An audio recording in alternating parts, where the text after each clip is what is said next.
2,000 years long, we will never settle. Hard days, no way, we're the heavy metal. Real live mainstays, tear it up, rebels. Like a torch to a flame when it burns hot. We won't stop.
More steps toward unifying your Battlegrounds experience, destructible terrain on Tago, and a new way to hide your vehicles.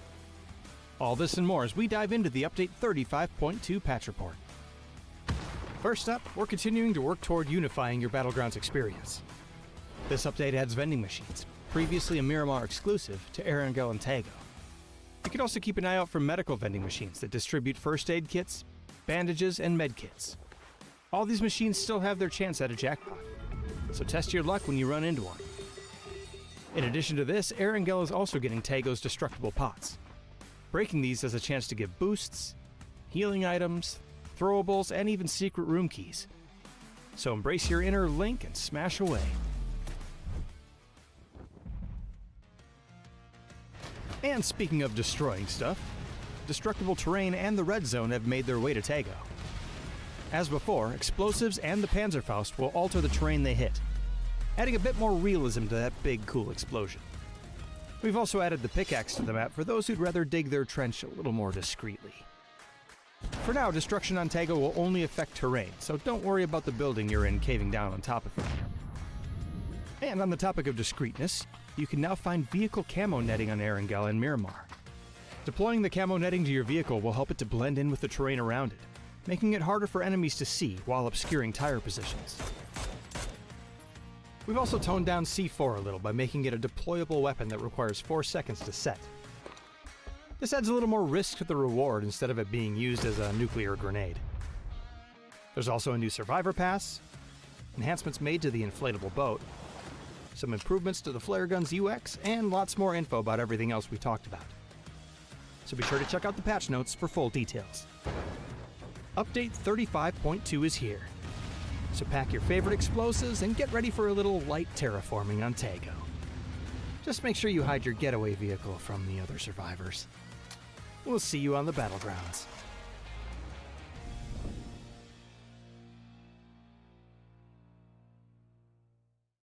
Welcome to the PUBG Players Tour. This year, we're introducing structured competitive play in third-person perspective mode for players of all ranks, levels, and ability. Here's how it works in EMEA and Americas. PUBG Players Tour competition is held in 2-week phases. Each week, you and your squad can compete in player scrims. Think of these as a great alternative to ranked play. Each day of scrims will feature a variety of maps, with defined team and lobby sizes to ensure a balanced best-of-3 rounds. Teams will earn points based on their performance, and daily leaderboards will track their progress. When the scrims are over, the top teams will qualify for the PUBG Players Tour Cups, where they will be joined by up to 10 invited teams, featuring some of the best players in the region. Players Cup leaderboards will track team performances across 2 days of play, with the top 8 squads progressing to the final round of competition. Players Masters are the pinnacle of the PUBG Players Tournament. 8 teams from each of the 2 cups will engage in fierce competition for a huge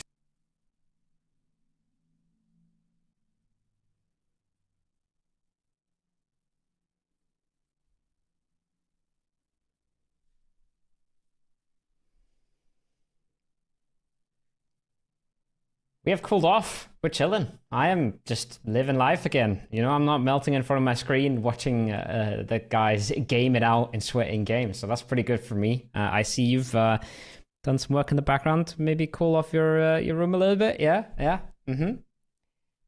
I have my tiny plant over there, but I can't quite keep up with what's going on with you over there.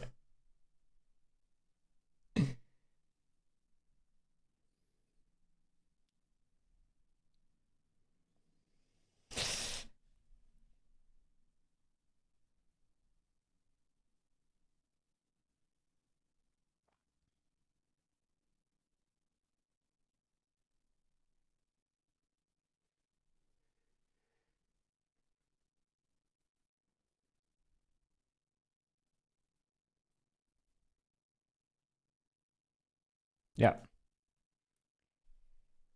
Yeah, we've had a full reset. So we've had the Masters, we've closed off the Masters. Hive was running away with the show there for quite a bit. We'll talk about it later. And we're in a full new circuit. What does that mean?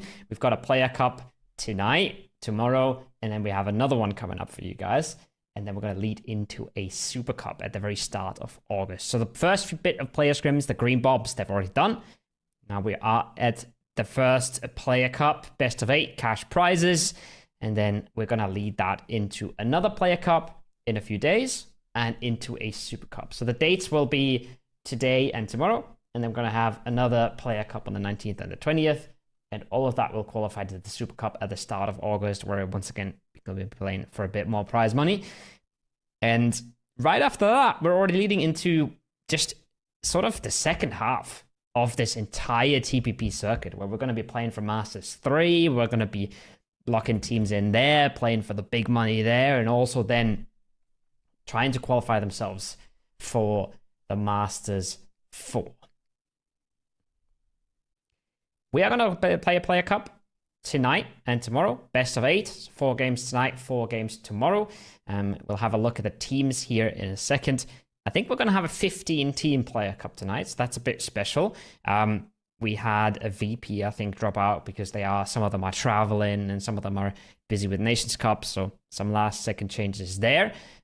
But we have 15 teams for you tonight. And don't get confused about the logos. Some of them might not be fully correct here, but you can see the names of the teams, right? You can see a foot. You can see, we can see the skills have made it in here. We can see BB. A lot of the names we know. A lot of the names that have been dominating in the past. And yeah, I can't wait to get us going. I think I'm back.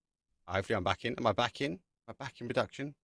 Wicked, I'm back in. Sorry, it was so hot, it melted. Anyway, we're back in. As Kurt said, yeah, look, we've done a complete reset. Some of these teams obviously worked their way through. This is going to be interesting because we do have a lot of people traveling around for EWC, right? So yeah, I feel like this is going to be quite a balanced team. It's good to see some, obviously, the teams coming through from the Masters point of view. And obviously, we saw even some other teams that fell out during that last process of the last set. I do want to talk about actually the last run because Masters 2 was really interesting. I think for me, especially the closer we got to Sunday Ko, it was all eyes on Hive. Now, they had a great start, and they seem to be a consistent team in the TPP circuit at the moment, and they're doing quite well. And they're the old Gaming Gladiators roster, give or take, so we know who they are. But I felt like all eyes were on them coming through the Masters, and actually the performance that they had was strong, even though we are still technically on the half-price chicken dinner. We'll go into that a bit more detail in a bit.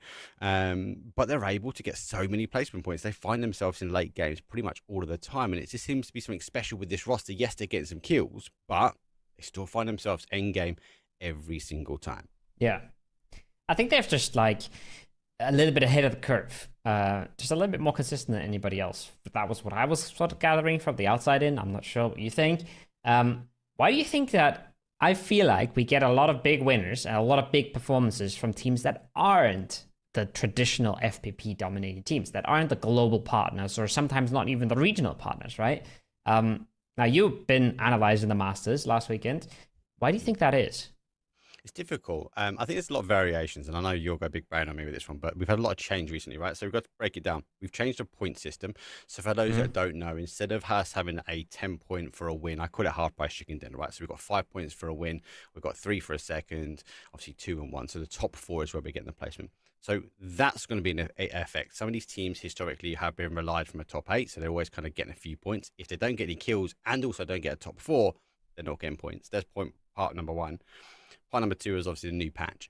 I still do not believe that, yes, we have some craziness with the C4 and the BRDMs, you know my opinion on those anyway. Them aside, that we've had so much change when we come to the recall system. That changes how teams play. So there are some individuals that are pretty good at breaking that down and trying to understand, actually, do you know what?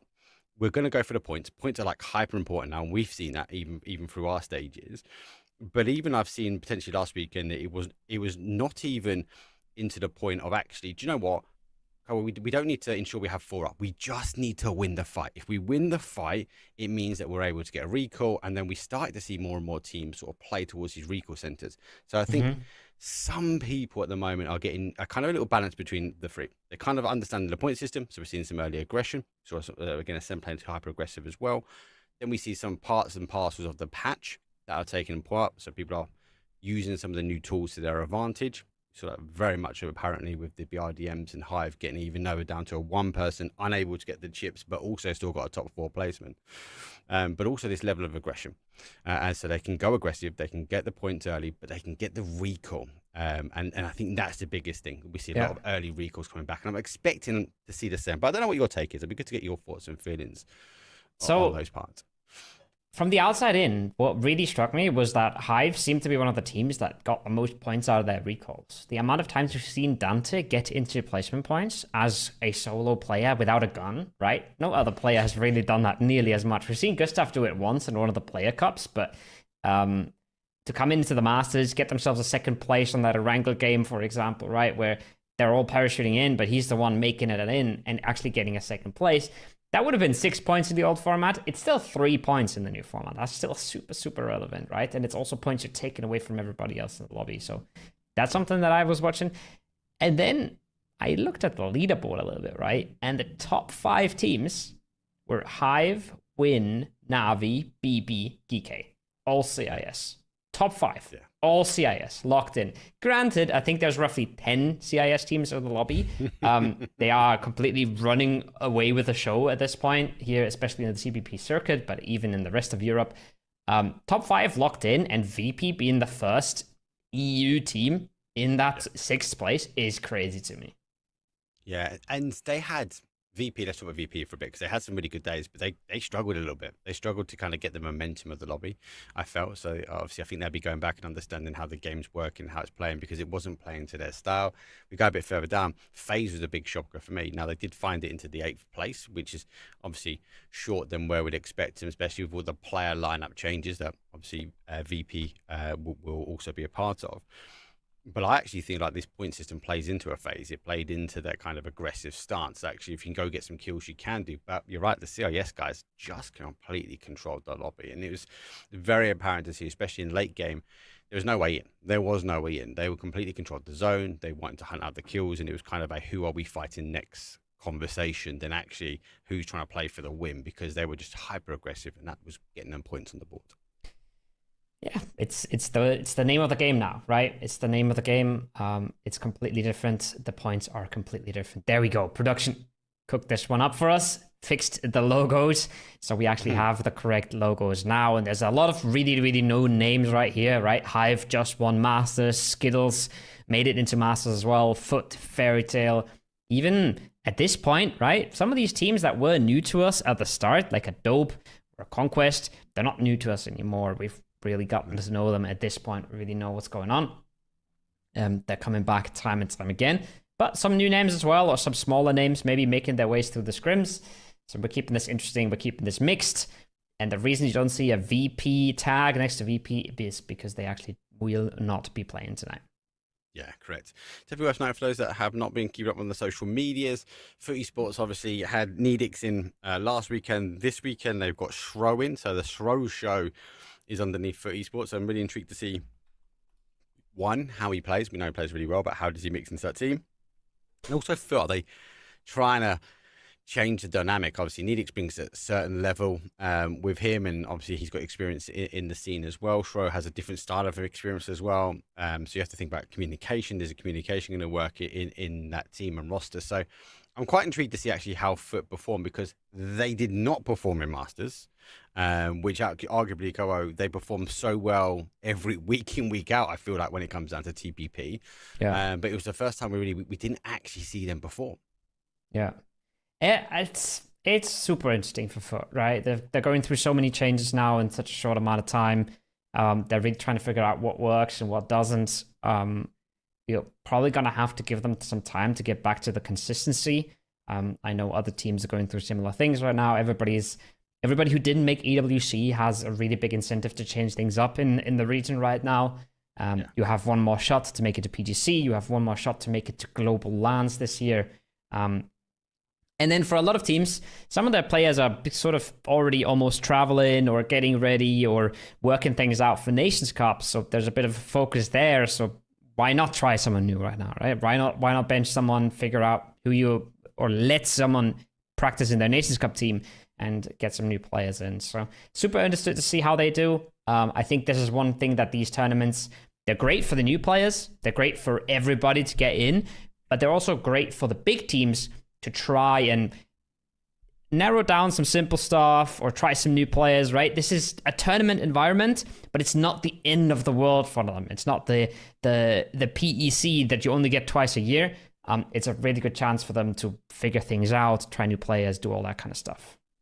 Yeah, it's the right time, because it's going to be a chaos time when we get ready for the second half of the year, past obviously EWC. To remind you guys, obviously at this stage we have a prize pool up for grabs. So for all the teams, all the guys and girls that are competing in the scrims earlier on this week, they found themselves at the top. Now they found themselves in this lobby, and there is a prize pool that will be divided out, as you can see now on your screen. The biggest part though is not just a prize pool here. We're looking for that top 8. Remember, a top 8 here will be going through to the next stage, and obviously the next stage is then depend on where we are in the year, whether it's a Masters, whether it is a Super Cup, a Super next.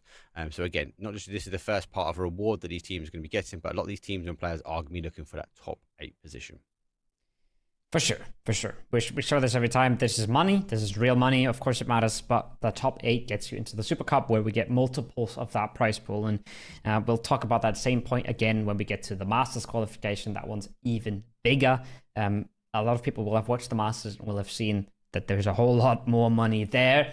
But this is where you get ready. This is where you figure out all the little quirks, how you figure out exactly how you want to be approaching these lobbies, how you want to maximize your points, how you figured out the new format. All this kind of things they're just raining down on you right now if you're a PUBG Esports player. There's a lot going on. This is the perfect place to figure everything out, try your strategies, all that good stuff. And as a feedback reward, look at Hive. Hive have been working their way through these formats, right? They've not been the top. They've not been getting the first or seconds, but they've been coming back week after week. They've been working up the leaderboard, and now they found themselves winning the Masters and bagging a lot of prize pool as well. So yeah, if you get no idea what's going on, make sure you sign up for scrims, keep an eye on the social media, check out PUBG Esports, especially on social, and then obviously get your team signed up. Don't need the whole team, do best of 3s, and then obviously find yourself in the top, as we saw before in the graphics. You'll be coming through towards this side. 4 maps today, Koa. 4 opportunities, though, for day number 1 for these teams to get some points on the board. Early expectations, who do you think is going to come out swinging strong? You gotta put some sort of faith in Hive, right? But there's plenty of teams on that squad that looked really good to me. We'll see what FUT's doing with the new roster, right? But we'll see what Hive is doing. They should be walking away with a whole lot of this. I think they just want to lock in that Super Cup. And again, they're one of those teams that isn't really phased all too much by Nations Cup or EWC. So a lot of the other teams, a lot of the big dogs are out of the question because they're traveling, because they're at Nations Cup, because they're getting ready for Nations Cup.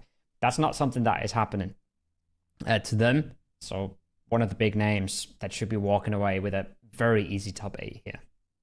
Yeah, they would be. Obviously, then we've got a opportunity. We've got Tristan Mines coming through the lobby as well. 30 Sports said definitely for me is going to be an interesting one to watch, because obviously with the dynamic change, it'd be interesting to see. We know Shro can perform. Will the Shro show us what he's got? which would be good. And then we've got obviously other new teams coming through. So these players and bodies have been through other rosters, but the big one for me actually will be a Fairy Tale. I think they're now the next kind of hive for me. They are coming back in this sort of format system. They're the ones that have been looking pretty strong. But again, if they can bag themselves a nice win, especially if they get themselves an early victory here and the kills, I just think they need to get used to this point format. They need to get used to chasing the kills down, not relying on the sort of placement. We know they can do, especially on the Miramar. But interesting to see what they can do on the other maps. We won't have to wait and see. That's my absolute standard phrase, but we won't have to wait and see because we are going to game one. Ladies and gentlemen, we're finally done with the podcast. We're done with the yapping. We're going on to Miramar for game number one. 4 games tonight. Players want to lock it in today so they can chill tomorrow, and they got 4 chances to do so. They do. They have 4 chances to do so. And as mentioned here, we are kicking things off on Miramar. It'll be coming from a south up towards the north, but we do favour this east side of the map. So we're going straight through Los. We end up just on the sort of west-hand side of Campo Militaire. Most of these teams should have their prior drops. There's a couple of alts, but obviously the one I said before for Esports for me, they'll be interesting to see, obviously, if they hit towards that kind of Impala area. That would be pretty strong. We'll have to see what transpires as the teams are dropping on out, looking like Foot's got their space for themselves. We'll find more time to talk about them. I think it's an interesting approach for them to be trying out throw here. Again, they've got to go through some players, figure out what's best for them. I think that's a really smart way to approach the situation. Shouldn't just lock themselves into Nedex without trying other people. I'm sure there's no bad blood there either. And I think they're quite different players in their own minds. You're a big fan of Shiro.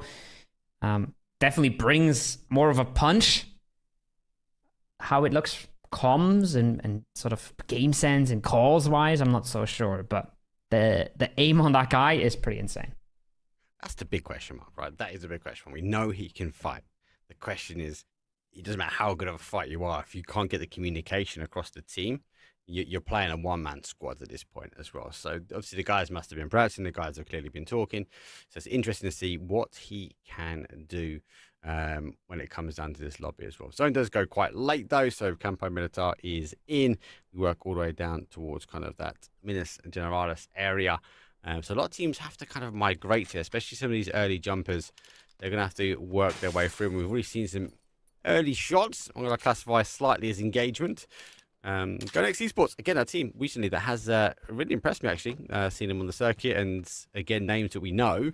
But I feel like they're starting to gel together.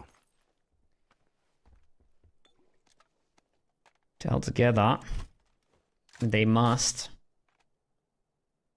Because right now, if you're looking at Go Next, they're not very close together, and it's a little sketch there.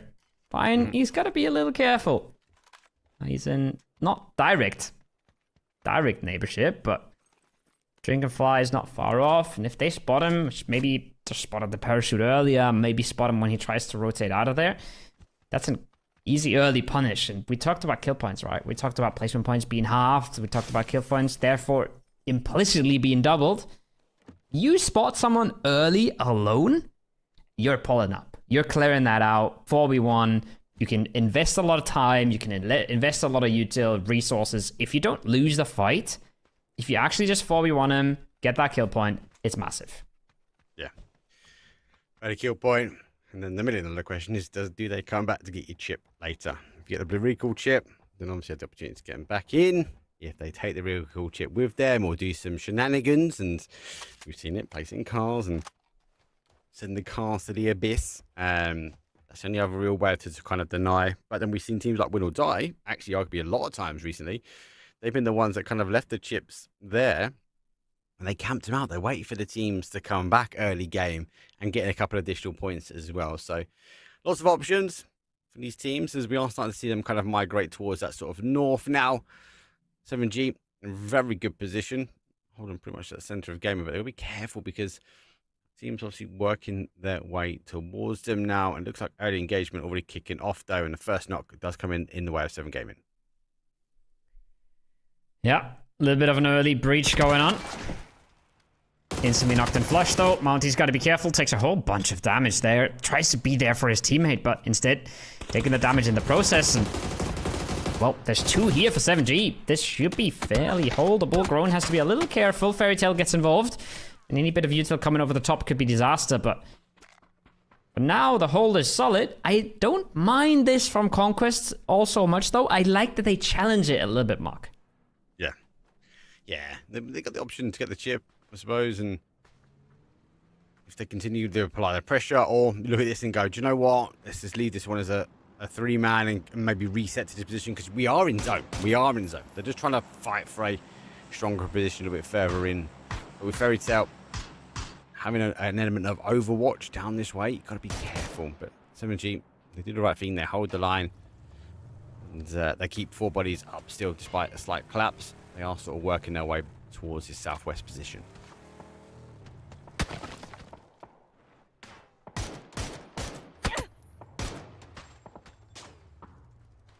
This is also... It's not fully over just yet, right? You look at this for Conquest, and just a month ago you would have said, well, they're playing the rest of the game as 3, but this is still just 2 players here for 7G, and you saw the headshot coming in. If that's a knock, and if they do feel comfortable that this is still 2 players, you can always try. You can always try to get in there. It's, again, it's a massive compound, right? It's a great compound to have in a zone like this.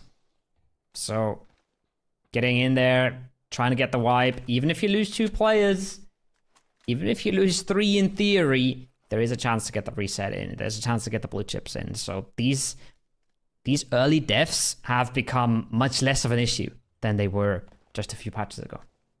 Yep. And as you said before, obviously, they're also early engagement. There's a slight reward to it as well. Get the early fighting underway. 7G have now received a knock. So I think the question will be, do we play back? Have we got the feed right? Do we know? Doesn't it like from the map feed that they're looking to make the push? The smoke will deny any visibility. But Conquest now maybe looking for a knock again. Maybe repositioning that third body. We'll give them a springboard into a push. But for now, I think they just want to wait this zone out.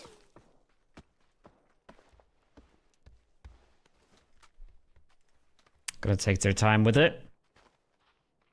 As is much of the rest of the lobby. We started without a few teams here, so we had a bit more space in the lobby than usual. Gotta be happy to see any aggression in the early game with a few players missing. Most teams usually find their way around each other. Finding your way around Shro ain't easy. You can't get close. First headshot comes out.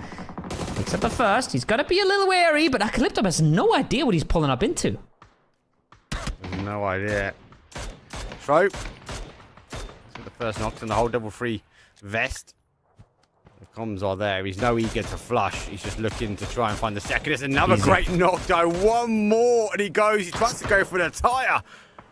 He somehow dancing around the sand dunes. He's not quite away just yet. And there we go.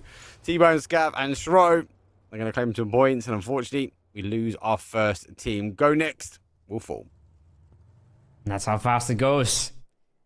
A little bit of missed comms. Obviously, they're not scouting that. They're driving through it, expecting it to be clear, but Foot has just traversed that location. So a bit of a risk taken there, but you're not close enough to each other. And then just the comms go wrong a little bit there, I think. Acalyptus had no idea that Shro was on that rock and just pulled up right into his open arms. And just like that, your game's over. In a lobby like this, you can't get away with making a whole lot of mistakes. You get punished very quickly. Well, they have been punished, unfortunately. Look, let's have a look on the outside here. Here again, just overwatch him, using the angles to their advantage, trying to figure out the puzzle. They are looking between both of these compounds, seeing the movement. I'm just scouting that kind of hillside. Top will just be feeding these comms to the rest of the team. Again, yeah, really surprised actually how much early engagement we had, despite we're down a few teams here. Yeah, there's a downside to that. And the downside to that is we'll have a phase 2 that is very quiet. We got a bit lucky with early action. We got a bit lucky with a phase 1 that had some engagements. Had some posturing for these teams, but that means phase 2 probably not as explosive. There is some phase of the game that has to be a little slow.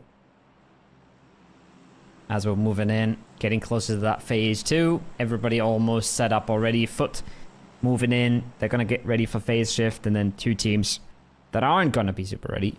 Onto the southeast and the northwest. Northwest, that's twin instead of twist. And to make matters worse, some of them are playing with the Twist clan tag, so it's going to be a bit of a rough one. Twisted Insights. Twisted Insights. Honestly, basically just trolling us with the name there. Love it. Full caster curse, that one. Full caster curse.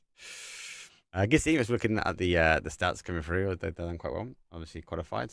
Yes, that zone shift does come back down towards that south, so Footy Sports now find themselves one and only teams kind of on that south side on that high ground. I think he might be looking to come down, maybe take one of the compounds sitting in the middle. T-Bone very much in that south. Hive, huge hold as well, as they are pretty much playing as solos at the moment. So, yes, we are maybe down a few teams in the first game, but that zone shift's going to force maybe a few more together. There's not much hard cover. There's a few dips and crevices to play, but I think these teams will try and scrabble for some real estate early. Early consolidations for a lot of the squads. Hive looking fantastic in the center there. Wee woo! Absolute banger of a team name. Absolute banger of a drive-by. Shots are there. Hakimari gets away with 1 HP, but I'm not sure if he actually does get away. I'll pack it. Unleashes, no tire popped. No knock just yet. He might just get away with absolute murder here. Makes it over the top. No way. He was dead in the water. He was absolutely dead in the water, but somehow, some way, he got away with it. We were with the sirens. Now I've got to recall back. Quick kill confirmed for them. And looks like, yeah, without a doubt, looking for that real estate as well. Footy Sports coming off the high ground. They're going to have to now take a head-to-head fight. Stro, well, he's on the south side. Don't know how much he can help here. Only there's a small gap between the cross. Right, dope. Couple of nades. Not going to do the damage. The blue zones, if they've got more than one, that's what they're going to need. They're going to need to stack up this util. Zone comes in. Jammer pack denies the full damage. That's Oh, not a nice. vault. Not a vault against 80 at least. Instantly knocked. Scav falls to the blue zone though. Putting the brakes on a little bit here for Foot. And look at that, Dante. He's flexed on out. Got the angle. I say flexed on out. He's just got a little creative in his compound. He does the damage. He slows Foot down. Shro gets knocked on the other side. This is becoming a lot worse than it could have been. T-Bone, he's playing with dangerous toys around that door. It's not going well for Foot here. No, so this is where they have to try and dig deep here. They're getting side parts, side angles coming in from Dante from Hive. T-Bone does the right thing, backs away from that door. He gets the initial knock on the outside. 5 kills. Stro is down. Don't forget he was on that south hill, so pretty hard for him to kind of catch any opportunity away. T-Bone launches the nade up. Does go on the outside though. The second nade will go through. Might be a little bit more of a stack up and move, but that molly that we saw from Ainsley, that might be better placed just above T-Bone.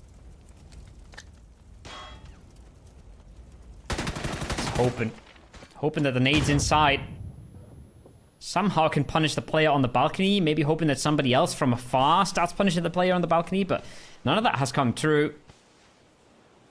So all of his nades just get dumped to no effect. And Timchik, he's done the right thing here. He's kept quiet. He's kept it slow. But he's also let the res happen. Last second res onto Scav is actually quite big here. Yeah, puts him back to a 3. Really good play from them. Had to keep that level of aggression. Maybe that's part and parcel of why T-Bone was kind of dumping the nades, stopping him moving down the sort of stairwell. Now comes the molly, does do the connection, and it's going to be T-Bone finishing the off. So another kill for the guys. 7 kills here from for early 7 kills as well, as they now still hold the compound. The zone shifts back down. Now teams like Wee Skittles, they need to move in from the east. Difficult. There's not much terrain. They might have to sort of rotate around to that south side, take some of that higher ground. Arguably as well, Footy Sports, do you go for Shro's chip? I don't think it's worth it. I think just stay hunkered down in the compound you got. I was wondering the same thing, and I would usually say it's not worth it, but they have a really direct route into truck stop. Literally a straight road and a straight road back. And they have a great compound that they've just defended and they could be able to hold as a 2-man. So I think it's something that they'll look into. I think if I'm looking at the map stream, I think T-Bone's going. And I think it's completely fair. The problem for them would be if they already had Weewoo knocking on the door, right? If they were already putting on the sirens, breaching the compound, they'd be in a bit more trouble.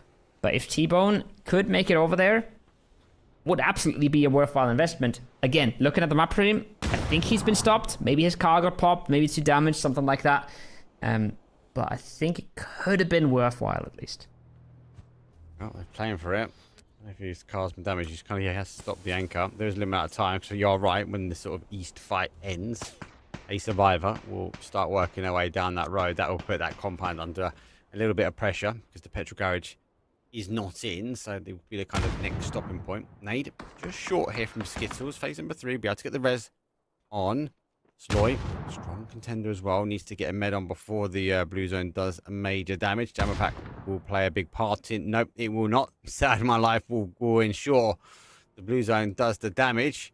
Now time is ticking. Phase number 3, second hit though.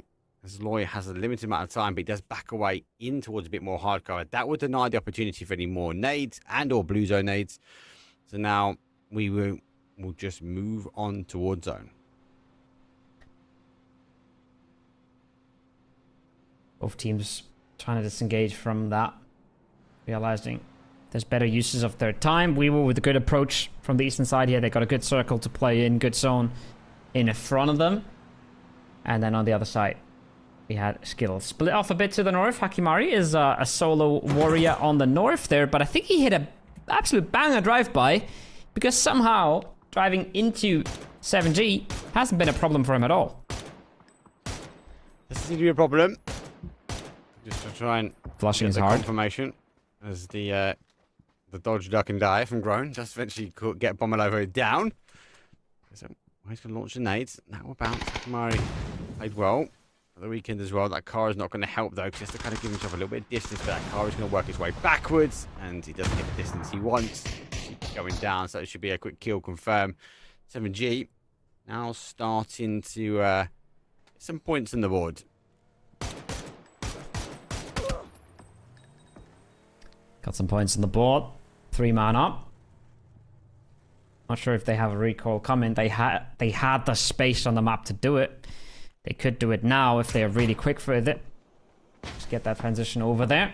Still not in the blue zone. Once you're in that phase 4 blue zone, it's not really worth it anymore. So this would be the last time to do it. Skills on the other hand, they don't have much left. Trying to go for individual kills here. Trying to keep that res from happening is something that would be amazing for Winkley to pull off. Can't expect a whole lot more than that. No. Difficult. Very, very difficult. I think you're just going to try and keep the pressure on now. It's got a little bit more elevation here. Rise from foot to hunker down the compound. There's more noise than anything else. It's be difficult. I think after this, we're going to actually lose that zone towards that north and Skittles. It's going to be difficult to sort of move from this location. But before then, they're going to fall. We will eventually do claim that last one. There's a recall back in the distance. Esports looks like unable to get to their chip. Twin coming in from the western side. They've been mighty quiet. They haven't had a bit of engagement at all. They're now coming in. Not sure where to go. Pitbull out of the glider. See you later. First one goes out. Second one knocked by Fairy Tail. Welcome to the big lobbies. Welcome to where the big dogs play. Just like that. Down to 2. And Fairy Tail, they would love to keep punishing here. They would love to pick up 2 more kill points. Hive, if you had a look on the map there, split all the way around Fairy Tail here. 2 to the north, 2 in the Crossroads compound to the south.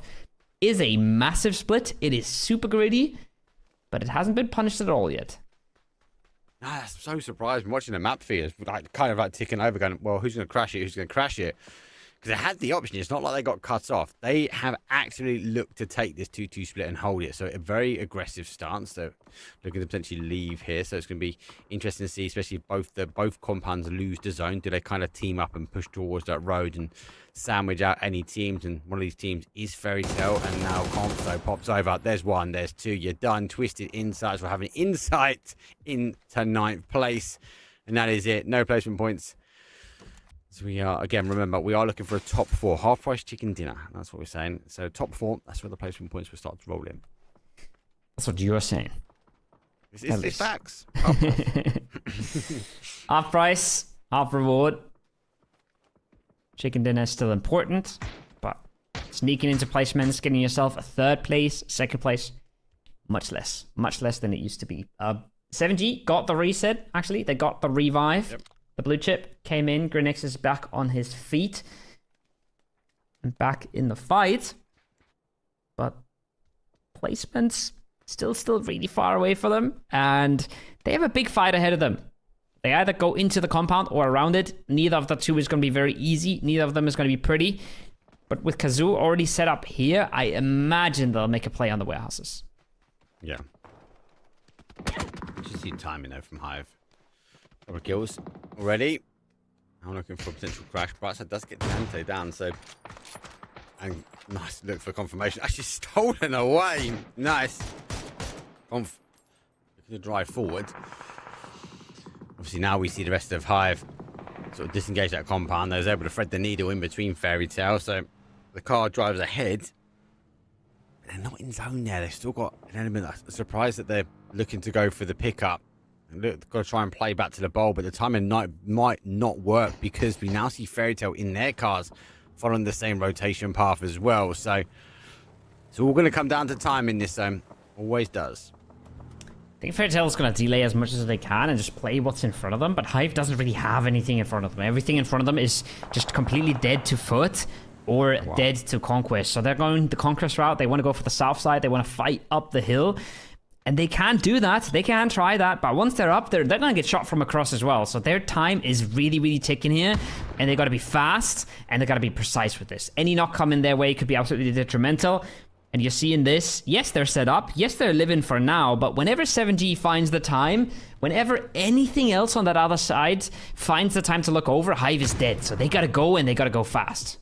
Yeah, I'm surprised these guys have stopped. They're lucky enough to actually 7G crash into Fairy Tail, but it's going to be not much longer before they start applying that pressure because they are fully exposed here. Schengen does look back. Now we can see the bodies. Now we're looking to try and claim some kills. Rox does get 1, so that puts him on to 3. Schengen again drawing his attention back towards the top of the hill, but they have to stay aggressive. If they get stuck here in the sand, that might be the end run here for Hive, but we have to wait and see. I'm not a big fan. I know this isn't easy, not a good position Hive was in, but the Hive I'm used to seeing is the one that gets really aggressive there and actually just rolls over Conquest ASAP, right? The Hive that delays there is probably not in for a great game here most of the time. Again, if Locke finds the time from the north to just start farming this, their cars are going to be taken out. Their players are going to be in smokes, hiding out, trying to survive. And they're not going to be able to play a great game from there. So, again, time's ticking. They've decided to delay, sit it out, hope that the North never looks over. How well that's going to work. The first knock's already coming in now from Locke. We'll have to wait and see.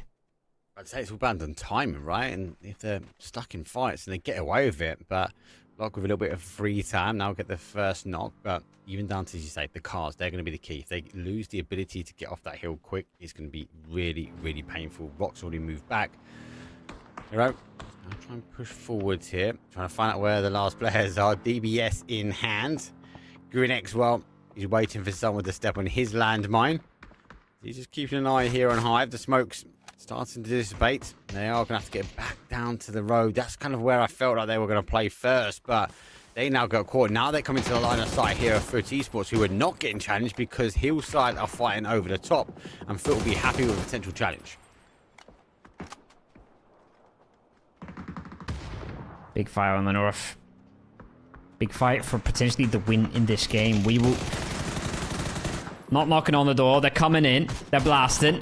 Oh, and Salek, he's in the middle of nowhere. He's so exposed. If any of these shots are landing, the damage will be there. Hive makes things even worse now for Luck. And just like that, they're now suddenly pinched from a dominant position coming out of the warehouses, suddenly swept aside. And Hive still kicking in this. Not a massive game yet, but making lemonade when life gave them lemons. And the thing is, well, everyone's now gone towards the north, so Footy Sports able to kind of lead that compound. We're in the top 4 position. Big numbers were holding, but they're going to fall. We were in a great position as well, as they're sweeping around now the north side. Footy Sports does get down Schengen. Here's a knock, and we will try and blast 556 through the smoke, trying to pick anybody up. But Conquest now, final player, a few nades forward as Footy Sports applying and ensuring that maybe Conquest don't have another step into the end zone. That's just some cleanup duty. They're just picking up everything they can. They'd like to have 4 players here, but I'm not sure if they're going to be met by a challenge where it matters. If AT doesn't overstep, if he doesn't mess up, which he shouldn't be able to with the support of Scav from the side. Yeah, there it is. Picks up 2 more. And just like that, they now know, okay, we're in a 3v3. We know where probably all of them are. We have an insane amount of circle control. This should be very doable for Foot, but it's a 3v3 mark. Things can always go wrong.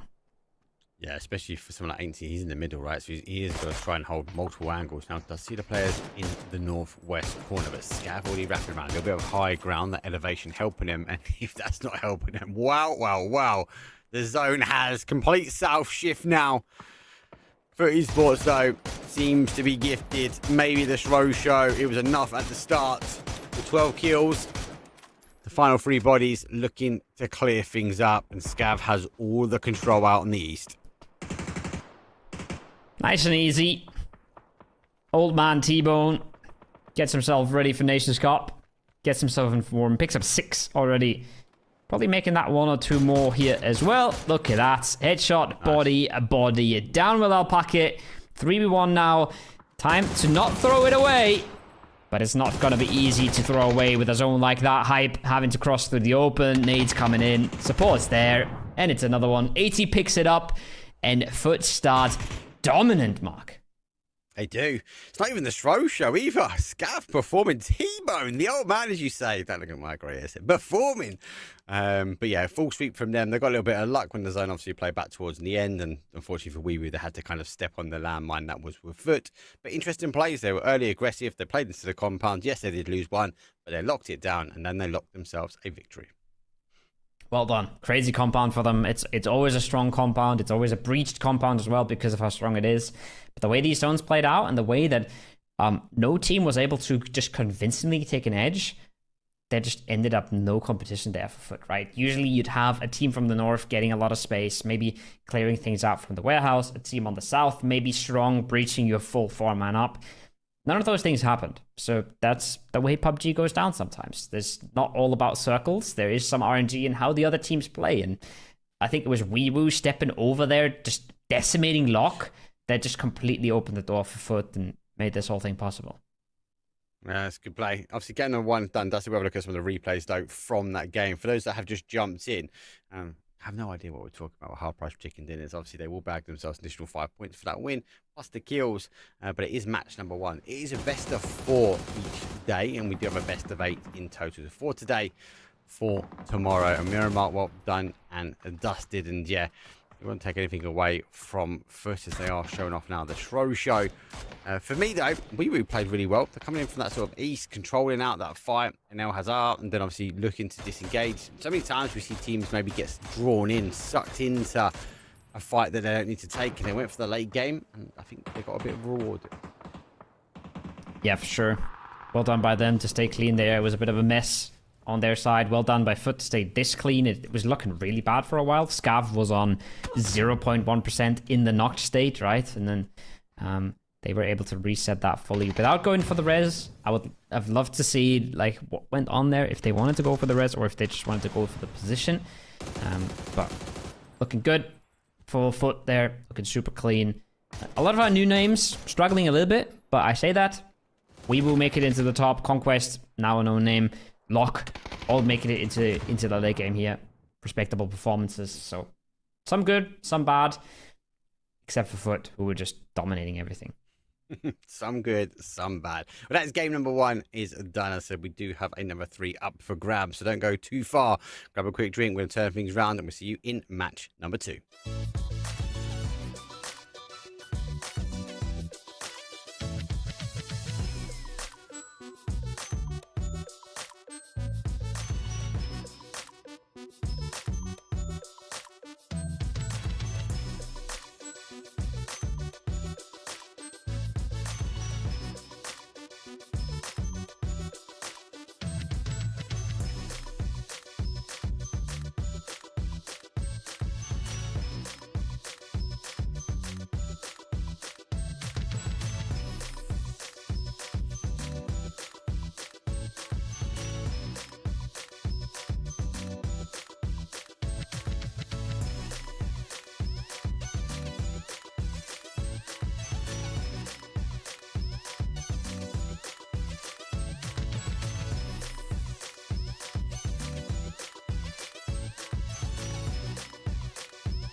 Welcome back, everyone, though. I told you we don't go anywhere. Don't go that far. We've got games to play. TPP, well, it is quick. It's explosive, and these players never want to wait around for a break. So we spoke about lots about Esports. That was a really strong game for them. And I'm, again, reminding everyone, Kyle, that we're looking for a top 8. Yes, there is prize pool. We'll talk about prize pool after the best of 8's finish. But a good start from Esports, though. But an interesting split from Hive. A big, aggressive 2-2 hold for quite some time. And they, I suppose, actively held it a little bit longer than you'd expect a lot of teams would have. Bit odd.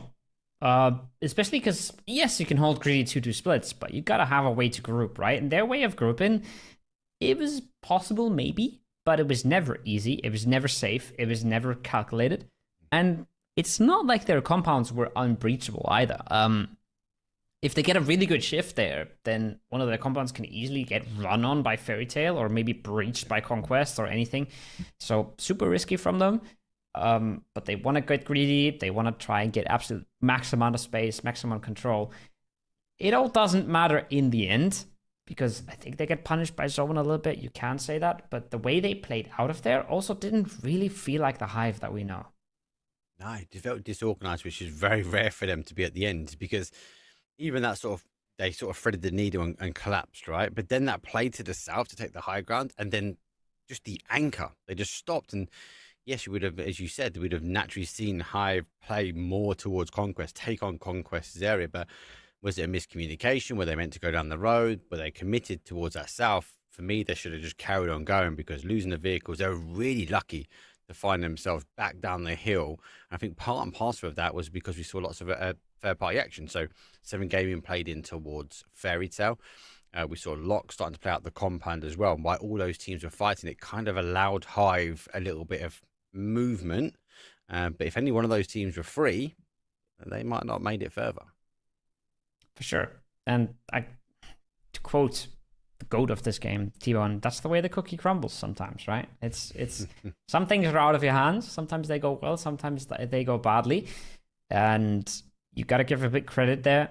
Closing that out from Foot was clinical. I don't think they were ever knocked after that 4v4 compound breach, which they defended, losing one of their members. That's really, really good, especially getting third party from the outsides, right? We saw T-Bone take tons of damage from the outside. We saw 8C struggling a little bit. Scav almost flushed out. From that, they recover beautifully and they play out a really, really solid game. And you got to give them a little bit of credit. But they know as well, okay, sure, we almost locked top 8 in that one game, right? But we had to do that with this game as well. If Foot get a second place here in that game, they're devastated. They're devastated with how this game went if they throw it at the end. So them winning out was expected, and it's what they need to be doing. And it was risky because obviously they were spread across the line, so one of their knocks could have completely changed the game, right? But they played it well. They were disciplined enough just to control.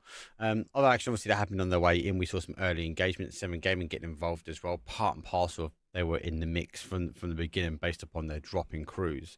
Interesting that they was able to defend out for quite some time, and also that they sort of denied that breach into their compound. They're one of the late teams as well, so they got quite aggressive as well once they could control the north. So again, a little bit of an insight for me on 7 Gaming. And like what I'm seeing, they were in the middle of the zone. They played their way towards the outside, but they were aggressive. They didn't just hunker down the compounds. They played when they needed to. So I'm hoping to see more from this team. Yeah, and once again, we saw that Conquest breach, right? Where they sort of lose a player instantly to the compound. But then they keep prodding, and I really, really like that. I think almost every team would instantly just completely pull off and say, okay, we lost this, it's over. But they keep looking a little bit, they keep fishing, seeing if somebody gets knocked, and maybe seeing if somebody gets knocked by a third party, something like that. So if they get away with that, which sometimes they will, just getting that entry knock and suddenly putting that, okay, we've lost a player, into a, yes, we're a 3, but there's only 1 standing in this compound. So sometimes the payoff there is absolutely massive. So I love that they're taking that little bit extension of a risk there. And I think teams in general shy away from that a little bit too much, right? That's easy to say, sitting in my caster seat, not having to play and not having to actually breach the compound. But I love seeing that they're getting a little bit more interested there. And I would have loved to see them, for example, breach on that knock that we saw later on, where one of the 7G players just gets knocked. Get in there, get the fight, and you can literally blue chip right there, right? The blue chip revival tower was super, super close. So even if you make it out with 2, a revive is super possible. I think that's the big change you mentioned about the Masters for me. That was one of the big changes dynamic. Actually, teams looking at these sort of engagements going, actually, do you know what? It's not about like staying 3 up, staying 4 up. It's just about winning the fight. And they're looking at the maps going, do you know what? We're in the right position. We're in the right area to sort of play. But anyway, that's game number 1 done and dusted. It's time though. Match number 2 though.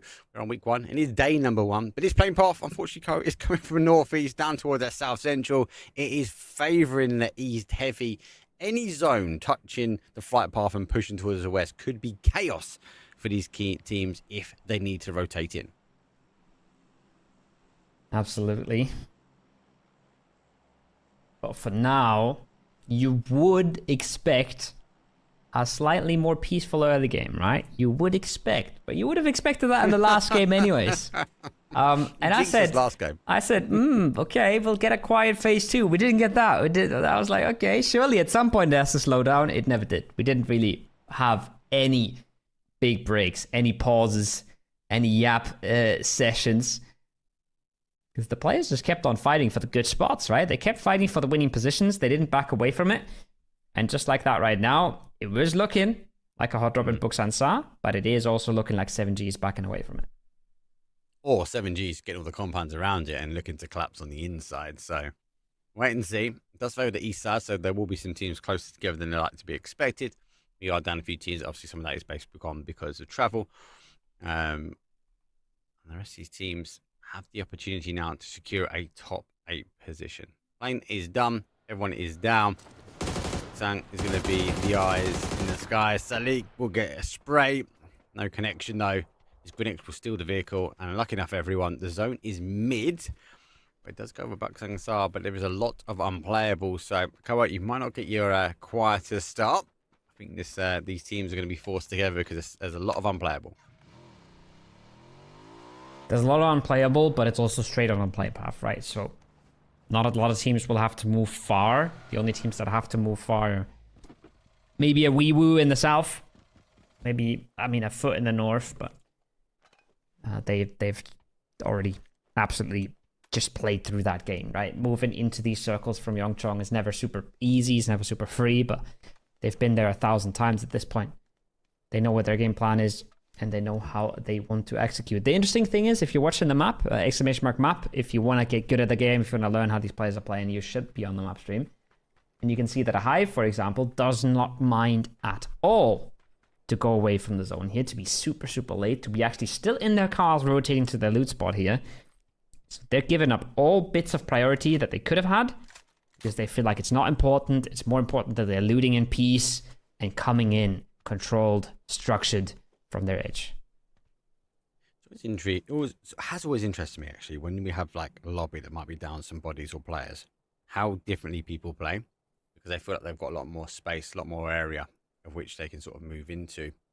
Maybe Hive's looking at this going, do you know what, we're going to get to our main drop spot. We want to make sure we get fully looted and make sure we're comfortable, because we do have a little bit of freedom of movement. Maybe they're sort of take a wide rotation, maybe come in towards that sort of southwest corner, expecting there maybe more teams playing towards the prior spots in towards the area we just saw on the camera, because majority of the time we do see it sort of play down to that kind of riverbed, and there's a lot of unplayable out in that east, as I mentioned before. So if it plays across, we see a heavy shift, we have that anywhere out of that sort of riverbed in.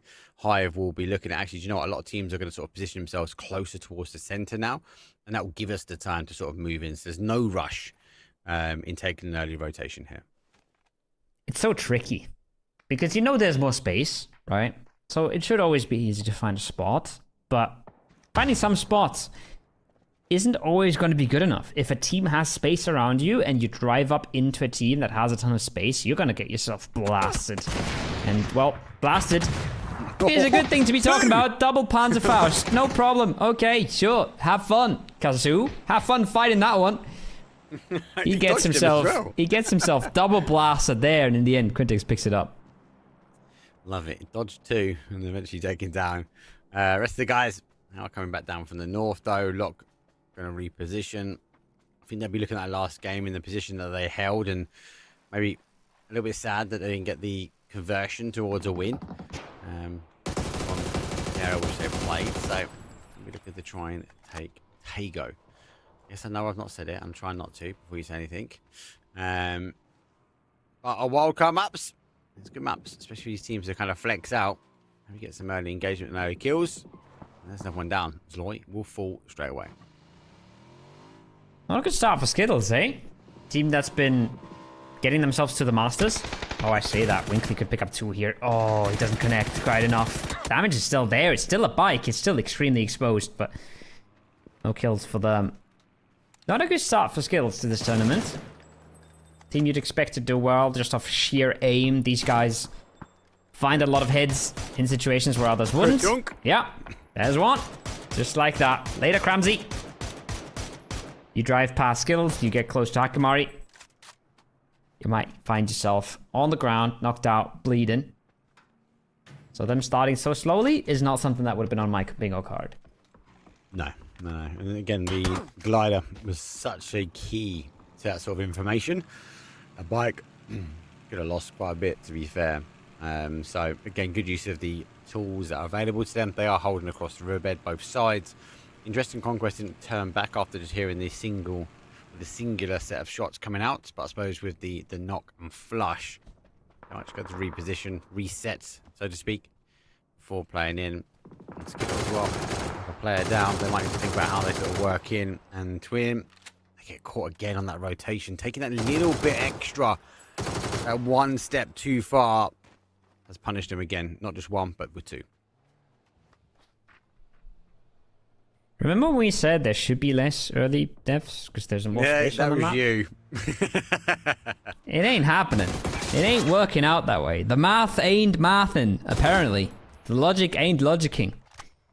Drink and Fly. A name to think about. They're trying to hold this edge. They're trying to hold that Kang Nung. They've already got themselves one of the frags.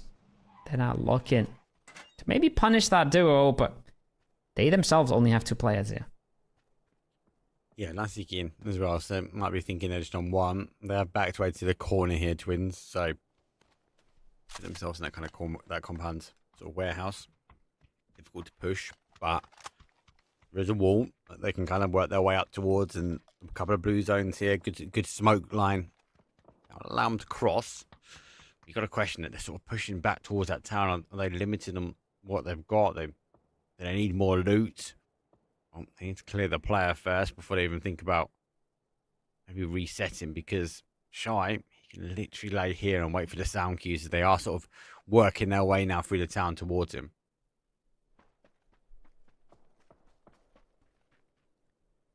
Fully slowed it down, fully pumped the brakes. Mikpojema is how I'm gonna pronounce that. Was the one ringing out the shots, letting his presence be known. Well, Shy has been the sneaky boy. The way this is going, they are clearing rather disciplined. I'm just hoping they don't lose that discipline the longer they clear, because that is something that does tend to happen. The longer you go without finding an opponent, the less committed you are to sticking together. Shybenik has made a little bit of steps here. He's made some sounds. So maybe Ellis even heard him. Ellis, she's just gonna maybe try and get another sound cue in. But yeah, she has fully stopped, doesn't she? So I think my logic is she did hear him, especially going out towards that sort of top side, that jump maybe. They will now be happy with the position they've got. They are split, so they can't quite get to each other as quickly as they might like to. Go next. Looking like they're going to start working their way in as well, as they are one of these other teams that are on the east. That red line against them. This is the next town kind of in front. So any early engagement, if they've been reading the kill feed and the mastery of kill tracking, some have got it to perfection. I could potentially collapse in on this one. There is a recall center as well, so it kind of like leans into that kind of argument I say about, well, do you know what, you can take a fight as long as you clean it. This is a town that actually is a prior for that, because you can get instant recovery back for your team. Absolutely. Instant is a big word. It does take a while. It does take a while to get the chip. It does take a while to get the player back. It does take a while for him to land and loot, but it is just so much less punishing than it used to be. And we're seeing the effect of that. We're seeing how that's changed the meta a bit, how that's changed the game. That being said, I'm not sure if it's because Shy has been heard, because I think he might have been. He was easily in range there for Elias, so unless he was talking or his teammate was talking to him, he should have heard that. Oh yeah, now for sure. He's playing really active here. He might not even know that they're that close. He's looking for them in a different spot, so the game's kind of turned on its head. The tables have turned, but I would be surprised to not see Drink and Fly out of there, reset, play the game, and leave the duo behind. Yeah, that zone you just saw on the map, it has shifted heavy towards the south. We still have a lot of unplayable on that east, though, but from the location that give or take was center-ish, center towards north-northeast, but still a strong compound hold. It has forced now a lot of these teams to shift on down. Hive, the only team still left in there, rotate around that sort of northeast corner. Footy Sports all on the outside edge now of this zone. So there will be a bit of a mass migration. Timing is going to be key. There are some teams that are in the center of this next zone already. And Drink and Fly, they are one of the teams that have put down an EP. But it's not in the town. It's with their solo player on the outside.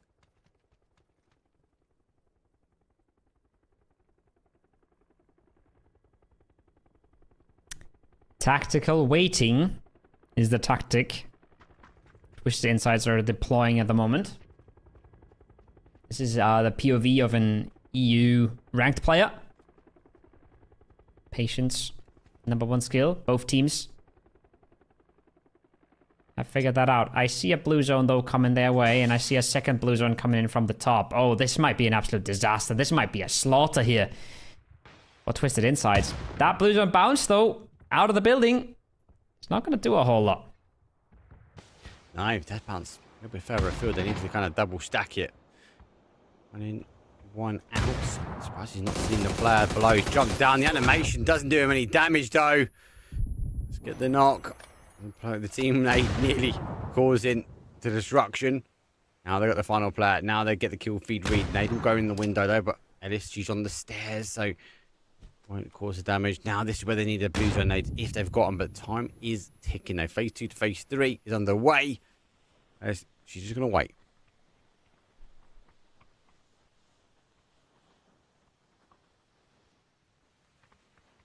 And again, blue chips have a big part in this. Just sitting it out, letting the bad boys leave and raising your team back up is now a valid strategy. A lot of util has been missed by Drink and Fly. That's cost them a lot of time. That's bought time for Conquest to come third party. And it's making things worse. But it should be an easy res, and if they want to clear, they can, but they would love to clear this with the util for sure. I think, obviously, they've launched nades in the top. Are they second guessing that they're both here? Get in the car, they're up to leave. They want to keep themselves ahead of zone. If you Drink and Fly, it's not in the blue zone. Clearly, they get moving. Does give the opportunity now to get that res back on. Skittles just on the outside edge. Looking to try and get the onslaught of shots now, as they will divert them back the other way. Dukin, saw some amazing action from him last weekend.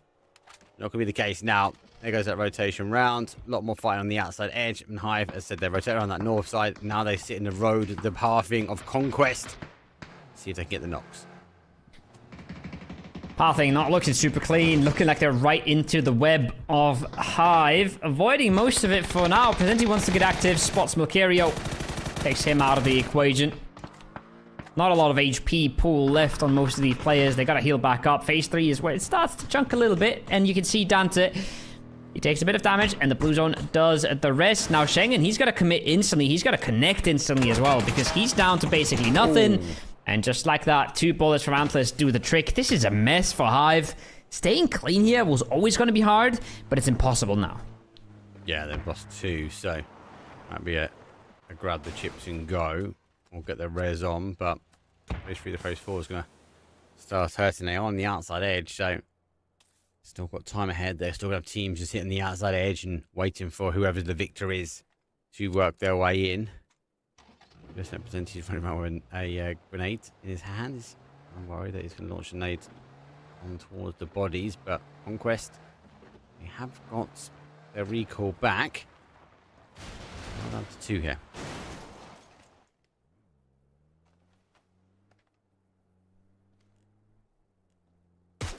Two more shots from Antlers. Trying to do the damage. Schengen bleeds out. That is a body that will not be recovered for Hive as they move on to try and play the game. Absolute mess in the blue zone here, Mark. Not good for any of the teams involved. No. No, but comes part of those, how much is a kill worth to you? I think that's key, especially if you're not the best starts of the game. Keeping a car up. Max does get the knock. Shots over the top. We're going to clear the line of sight. The rest of them on the next ridge over. They are in zone. It's phase number 3. See where the next zone exposes. Let's go next to Esports though. Next on the chopping block. Let's see if they get a couple more kills. They've already got 1. Paid is about to go down. They don't go for the res either. So Hakamari will get a net kill. Go next for players of 3. Feels like there's not a lot of teams that have stayed clean in this. Feels like it's not a lot of teams that haven't lost a member yet. Everybody's just getting caught, just losing players on rotation, losing players on a breach, losing players on an early fight. Skills have gotten theirs back, so they're back to 4. They were one of the examples I was going to mention for a team that hasn't stayed clean. But they got Slowy back on his feet. Now, Hive, not looking great. close out at least one. They close out Alias there as he's trying to go for the revives. And that's a classic that we see time and time again as well. You're going for a blue chip revive. You might not be the only one. Just like that, Presenting picks him up a kill. Picks himself up a kill point. Just for Esports were on the north. They found themselves on the south, so full rotation round for them. They're going to work their way now in. So we'll lock it down. Go next. Thread of the needle between Drink and Fly and Skittles. Well, pulls up straight on top of a lock here. They're down to a 2. In an area you can make it feel like 22 sometimes, but only for a limited amount of time. These teams need to start crashing their way in. There's not a lot of hard cover really. It's going to come down to who knows the terrain well, especially in that northwest corner.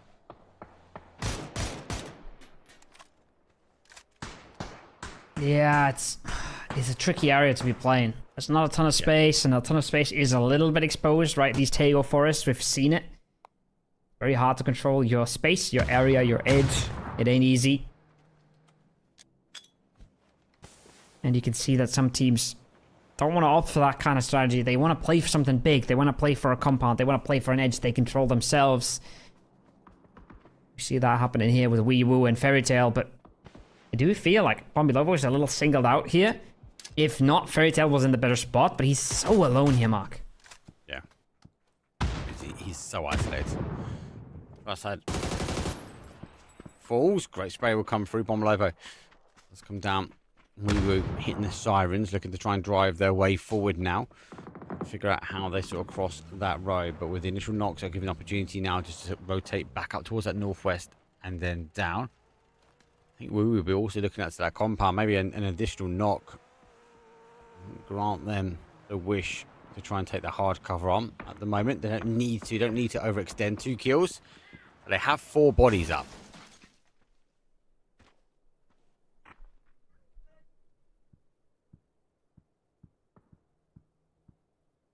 Skittles. They're struggling with what I said earlier, that awkward forest gameplay. So many angles to control, so many angles to worry about. Now they find Lock. Lock's only a duo. But 7G is already knocking on the door as well, right? They're just peering over the fence right now. They would love to get involved here if they can. That's a rough spot to be in for Quintex, but he does a bit of damage. Out survives. The expectations a little bit. Winkley down to 1. That could have been a massive knock if Salik found it, but in the end he finds nothing. Skittles stay up for now. Let's slow 7G down as well. If there was a knock coming in, they could have just ran at this. Now they feel the need to send it. You can see them coming in on the minimap, but I feel like they might just get themselves blasted here. Yeah, it's going to be dangerous. Oh, it's a BRDM. Never mind. They're good. They're good. Well, it has taken a little bit of an update. So interesting to see if people take advantage of it. But they can just sit there. Zone shift though further towards the outside though. The Skittles will now try and hold the area. Hadouken will get the final blow. 7G on down to a duo, and we have seen this play several times. But as Loy, well, he's back in the battlegrounds. He's looking over. Hive coming in very much on that northwest corner as well. So Wee Woo for me, I think they might look at this compound as an opportunity. Maybe another knock onto Fairy Tail. If the pressure continues, they can sort of work down. But saying that, they're getting a 1 cover. They played so well in the open terrain. Found themselves in the 2nd place. Nice little nade coming up from AT. Looking to continue that with the 2nd, but the 2nd does nothing. So Monty has the time to get 1 back, and that's 80 on 42 HP. Not a whole lot to work with. He's got to drive out now. He's built the smoke wall. He's got the car for cover, and he decides, I'm not going to send it. I'm not going to risk it. I've got time to heal here. And he does just have that. Oh, wow. On the other side of the map, Conquest are finding themselves victim of the nades of dope. And they're not surviving as well as AT is. Yeah, that's on the other side of this fight. Conquest repositioning now, taking more of an aggressive stance towards for Esports though. Scav exposed himself, but wants to expose himself towards the blue. They are playing their own individual battles here, fighting multiple teams. As we've dope, as you mentioned before, they're also looking to try and crash their way in. Does get the spray, does get a connection as well through the line of the forestry. That's Tego. Launching another nade. Here's the player as well. Didn't try and get another connection, but without a dope, Anchor will hold, and eventually Conquest will fall. Foot's just holding on. The busy little bee of AT. Sitting it out, waiting it out, staying alive in the field. Wow. Until they can activate. Skittles have activated. They have absolutely swung into the forest. They've taken control. And they're not letting anybody survive around them. Go Next is the next on the chopping block. And with how little space they have, they might not die to Skittles, but I feel like they're dying either way. Kill games as well. Not even blessed with some drops. 7G go down. So that BRDM sounds like it's not survived. We'll see in a second though. Skittles on the hold. Dukin gets Finney. He's the first one down. Max a little bit further afield there. Smoke slight giveaway. Dukin just dances his way forward. Max the sprayer shots out. And unfortunately for him, it's going to be the end. He's going to go down. It's going to go down to without a dope on the other side. So Skittles, great control. They're the only team really in this sort of north area. They've got drops. They get the ability to reset. And the zone continues to shift on down towards the south.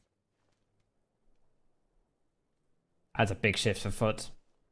That was a little bit more neutral. They would have had much, much further to go. But they might not be happy with this either way. If I'm Foot, I'm looking at the zone. I don't want to stay on that edge, right? They either go cross the road, play the bull there, or maybe just try to send it into Scuff. Maybe play that little bit of a compound that's left there. But there's already another team that had the same idea. That is dope. And they are in the BRDM now. And they are looking to use that to full effect for a safe rotation. Bad news for Scuff. You don't really need a BRDM. It's not really how it works. Habibi says hello. Takes him out. Goodbye. And just like that, Drink and Fly are out without dope, looking good. That BRDM, about 3/4 of HP left. Still a force to be reckoned with. Yeah, difficult terrain as well down here. Obviously, the rice fields, they're not the easiest to drive over, so once they can keep the momentum, sort of see that sort of clamber its way over. Zone shifts obviously down towards that sort of south side here. For Esports hold the outside edge. Fairy Tale have some hard cover. Without Dope have some hard cover. And Skittles on the north side. So it's going to be about timing for Esports. If they extend towards the next fields, they might get exposed slightly, especially without Dope. So this is more about time and rotation. Keep the cars active. But we are in a top 4. So does mean we are now in the placements.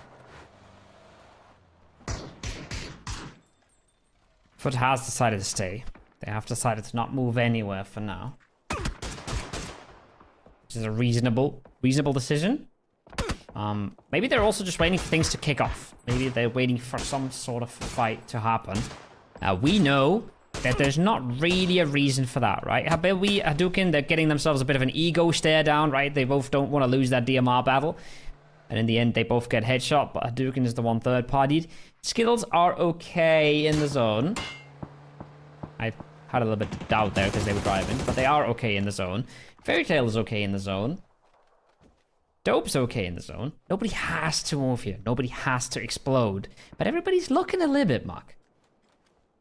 It's looking for the kills. I'm looking for the kills. You remember it doubles now, doesn't it? So if you can take a team out, you actually get the kill points, but you also get that additional placement point as well. Double Nade will go through. Fairy Tale been under a kind of a barrage for some time now, but I've been unhinged, especially from the compound. Esports see this though, they see the smoke, they read the kill feed, they're now going to start applying the pressure, and Conf has to reposition. Does the AC, but AC sees him with the Grozer in hand. He will fall. Fairy Tale's game is in shambles. The big question for me now, does Skittles also activate in this compound? For now, they're sitting this one out. They're waiting this one out. How's the util? I see a blue zone on 80. That's absolutely massive. I see T-Bone completely out of throwables. But they think he's in that far building. They don't know Conf is here. He's going to get the first set off just in time to step out. April misses crucial shots. That cannot be happening. Now the blue zone's coming in. Conf is still locked in. Now they should have an idea. They should have an idea. He rezzed. Scav is already hunting. He's very confident. He's very alone here. He's got to be a little careful. But he doesn't want to be. He wants to go full aggro. He wants to take this by himself. And, oh, that's a dicey play from Conf. Is he going to find anything? He's looking for the toes. He doesn't find the connection. This is absolutely clown fiesta of a fight. The Nate makes it worse. Scav is not going anywhere. Dance to dance. Confidence is back into the corner, trying to get the tippy toes, and eventually gets caught. That was close. That was very, very close there for Scav. He's lucky. We go to a top 3 though. 4 versus 4 versus 3. But don't have that BRDM as well. So extra additional power skills reposition after coming on the outside. Now they're going to completely swing towards the other side, swing straight towards the BRDM. They've got the Panzer in mind, needs to get the reload in. Don't fire it that close. He steals it away from him. Get it in the car. Take it. Cover away. Hakamari had a Hail Mary for that one. The guys fully crashed their way in and steal a BRDM clean. That's massive. That's massive. You can't even fault them that much because there was a Panzerfaust coming at him, right? He's got to back away. He's trying to live. He's trying to survive. Very easy. Very quick reaction. I love to see it. Skittles doing exactly what you want to be doing. Showing everybody how it's done. Adapting to the situation. Adapting is the essence of BR. And it's just what they're doing here. And they're staying clean with 4. They're staying favorites now to win it. They are. Good knock as well from Without Dope. He's going to put Stro down. Gives a couple more smokes remaining. So to try and ensure that they can generate the angles. Skittles. Each have been dumped on. They're going to spray back. It's a matter of time. They need to make sure they clear this up. Good nades will come forward again. There you go. Does catch him with the molly. Has to try and back away from this one. But I think Without Dope will be down and out. And during the whole time, Esports also lose 15 kills here, Ko for Skittles. They are looking strong. Oh, not just looking. Feeling, smelling, everything. They've been rolling over the forest here. And they've made a beautiful transition down. Apparently, no problem for them at all. BRDM on the other side. I would have said, oh, you should be winning this, but the numbers don't lie, guys. BRDM's hard to beat. Not for skills. No problem. C4 is getting lined up. Stro gets knocked by the car there. But I think there's a C4 coming their way, and it's not even needed. They get it with the guns. They get it the old-fashioned way. Skittles roll it over. 16 frags. Foot can only just look at the brake lights. They're way behind on this point. Well, they got again number 1. Skittles convert game 2, but they convert that in style. That is huge. That's still from the BRDM. Great. Obviously, you try and get that C4. They're trying to get that flush. Throw did go down towards that, so they did miss out on a kill point. But they look good. I actually thought we were going to try and hold that top side, but at that point, that's when Skittles kind of activated. They played across towards the top and cleared the area. As a result, they got the kills and eventually find themselves a victory. Big one. Massive one. Obviously, yes, Foot wins the first game, but that game was all the skills show. Yep. Easily locked in. No problem for them at all. And they start with losing a member here, Mark. And I'm saying, if blue chip revives aren't a thing, Skittles is not getting 16 points here. It's not happening. Not because all the other teams are respawning and getting farmed again, but because you need to be a 4-man to be so aggressive and so dominant. You just lose more members. You're just more vulnerable. You're less dominant as a 3-man. So them getting back to full 4 and cleaning up in the way that they did would have not been possible 2 patches ago. No. No, good use of the tools in their chest here. Photo were backed up into the compound. They were there for some time. Obviously, they really kind of unhinged the approach of multiple teams that came their way. But yeah, Skittles, as soon as they're on this sort of north side, it was a great hold. I love that they played back towards that east. They could have acted easily, just held out that compound, maybe taken on foot. That would have been maybe a different ending for them because they'd have been in that position and sort of Without Dope would have had a bit of freedom. So I kind of like that they activated back the other way and got aggressive back on Without Dope. So big game from them. Again, I feel like these big games for these teams, even one of them getting done a day, that's going to be secure their spot because we are looking for a top 8 to progress their way through. So that's a huge game from Skittles. Yeah, and there's no reason for them to stop, right? There's no reason for them to stop getting points now. So again, a game like this brings you very, very close to qualification already, but there's plenty of other teams looking to do the same. We're halfway through the night. We're at game 2. We have 2 more for you coming at you in a few minutes, so don't go anywhere. We're just going to be going for a short break. 2,000 years long, we will never settle. Hard days, no way, we're the heavy metal. Real live main stage, tear it up, rebels. Like a torch to a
Welcome back, everyone, though. Game 1, Game 2 done of the evening. It is best of 8, so we have action for 2 days, but we're over the halfway point for day number 1. Esports came out explosive, really, off the sandy dunes, but it was all the skittles for time to Tago.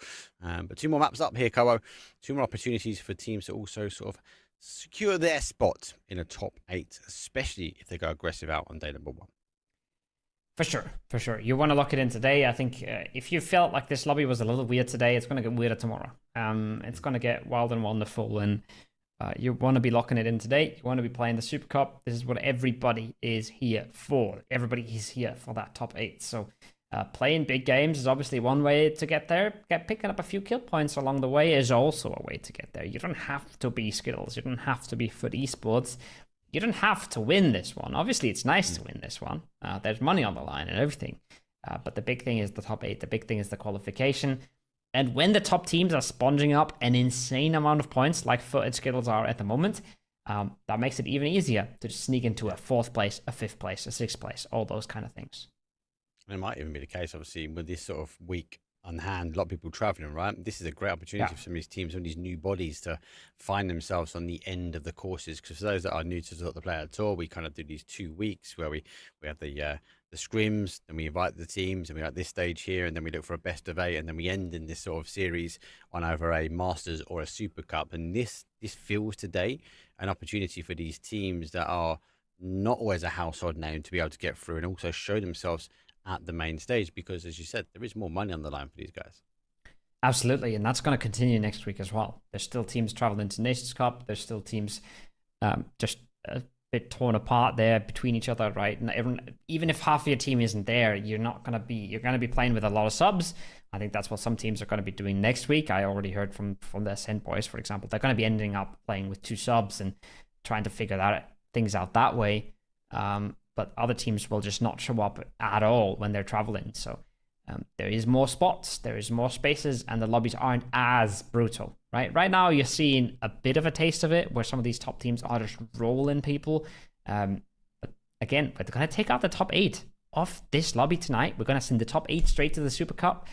That's going to make the whole level just drop a little bit for the next Player Cup. It's going to make it even easier for new people to get into. And it's never a better time. I think there has never been a time where less top dogs are here to absolutely roll you. So again, excited for that next week. Excited to see who shows up, and excited for the chance that new players are going to get. Well, you heard it here. Kowo's call to action: sign up. But you're right. It's a gateway. It is. To use your terminology. It is though, because you have the opportunity to work your way through, and as you said, a lot of these teams are traveling onto the main events as well, so there is a time to shine with your team. So yeah, if you haven't already, get yourself online, get yourself locked in, and just need to compete in the scrims. Enough points will get you to this stage, and if you get enough points in this stage next week, you find yourself in a final stage when it comes down to the Super. Now, that's game 1, 2 is done. We need to get ourselves, though, into game number 3. It's Rondo time. Again, a north towards a south. At least we're going through somewhat the middle of the map. We are going to be flying across the Rondo. Fair playing for everybody involved. That hasn't kept players from hot dropping. It hasn't kept players from fighting in phase 1. Again, maybe testament to the new point system, maybe testament to the new patch. You can't really separate the two from each other because they've just blasted themselves into PUBG Esports in quick succession. We haven't really had time to adapt one before we got hit by the other, but again, I'll say it, the loot spot split looks solid so far. There should be loads of space on the map. But the teams have absolutely proven me wrong every single time I've said that today, so I'll just shut myself up and see what the teams are doing. And Test Track and Nilot Factory completely free. Love it. Must mean a lot more teams going to be going out quite late. Yeah, please don't jinx number 3. We'd like to have the incline as we get explosive towards the end.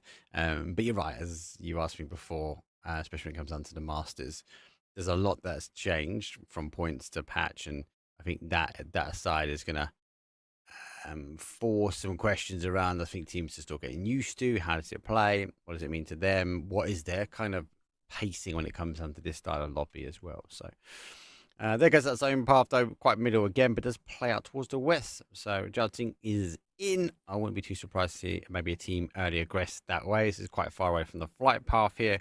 A lot of teams in the south. And there are limited avenues in towards the south approach on the zone. For sure. You want to swing west around or east around. With this plane, you'd rather swing west around, right? But it's the obvious choice to take, so there could be a little bit of a reverse psychology thing going on there. Mm-hmm. The one thing that I think you pointed out correctly is the test track being a free. That doesn't make a ton of sense. That is possibly the best loot spot on the whole map, right? There's a reason. Mm-hmm. 17 Twisted Minds and Na'Vi all want it so badly that they will throw entire globals for it. Yep. You see that free, you see nobody jumping out, you might want to consider taking it, even if it's not your main loot spot. If you've played ranked enough, you know where the cars are, right? And you know where the loot is. You can get yourself a whole lot of prio from there. You got prio to a lot of really good zones. So something that maybe a few teams, they'll look at this game afterwards and they'll see how stuck they were in the south and they'll reconsider for tomorrow. And then you'll find that half the teams tomorrow will go, it was free, let's go for it. And a huge hot drop unfolds. But you have to wait and see. Skittles, though, we're having a look on at the moment.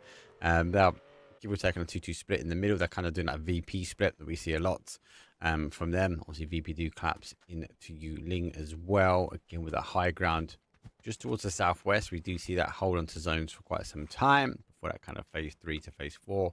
So good hold from them. Obviously, seeing the opportunity to take this area. It could be huge, and it's never prime area when it comes down to a drop. You're able to get the gear that's required to take you into late game, especially when it comes down to a util.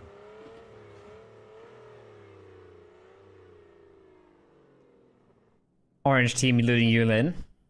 Things we got used to in this region. Let's see how much they're up for the task. Let's see how much they can hold the water to VP. Drink and Fly find themselves in a bit of a contested spot. Twisted Insights on the other side. MP5. That was a Panzerfaust. Surely you'd want to be picking this up. But he walks all over it. Maybe it's because Pitbull already has one. Maybe it's because he's a man of honor and he finally only fights. only fights with real guns. Love it. Love it. I feel like someone's been playing online and got taken out by a few too many Panzers. I feel the pain. I feel the pain. Counterplay. Get close. That's what I'm going to say. It's not the BRDM. I think they're trying to figure out where they are. Twisted Insights need some points in the board. They draw that slightly down that leaderboard, but sounds like they're going to try and fight for this one. There's a quick kill. Don't use that to flush. That could have been damaging. I felt Captain tempting to squeeze the trigger. You're always with a finger on the trigger when you're walking around with that thing. Seems like they have a good pointer though. They have a good idea where which MI is. They stick together. They trade this one out nicely. Should be an easy early 2 kills. Looking at the minimap, Shaibani. He's getting involved. He's getting in position. Is it too little too late though? Let's see. Grenades. Let's try to get the cook right. It's going towards the second set of stairs. Hasn't checked it off. Runs past. Doesn't get punished just yet. Play action comes in. He's just trying to figure out where this player is. They had it dialed in. Question is, do they want to work their way up? Now they go towards the top. It's already repositioned again. He's getting taken by the third party, and then the surprise attack comes. Hello. As it's a quick kill, confirm. Now exposing the position. But do you know what? I feel like even one is done. And actually, that third party, not too bad, does come in. And actually, they're able to try and hold out. They continue to debate here now. Twisted Insights is not getting the insights of the third party is causing the damage. It's a bit messy. Twisted Insights. But they have at least gotten the trade. I'm a little confused. Bill Gemma didn't back off more though up there. Could have gotten himself to safety. but they almost make it work. The crossfire almost works. Foot on the other side. They've played a banger tournament so far, but down to just throw by the looks of things. Just like that, go next. Tells them to go next. Puts them back into the lobby. Says goodbye. No revives there. No revives when the whole team's gone. Esports obviously also top of the table, right? So they'll be disappointed that they've gone to fall. Because Skittles, after that explosive game 2, would have closed the gap massively for them. The anchor play, though, for Drink and Fly. He didn't collapse in time. Surprising, sort of after that first and secondary hit. Maybe not collapse into the compound. We've got more action elsewhere. 7G taking on Weewoo. They've also lost one, but 7G looks like they're going to chase down as Weewoo heads back towards the sort of southeast side of the corner. So good hold from them. Okay, there's that leaderboard. Yeah, Footy Sports, though, obviously they're already out in this game. This is game 1 and game 2.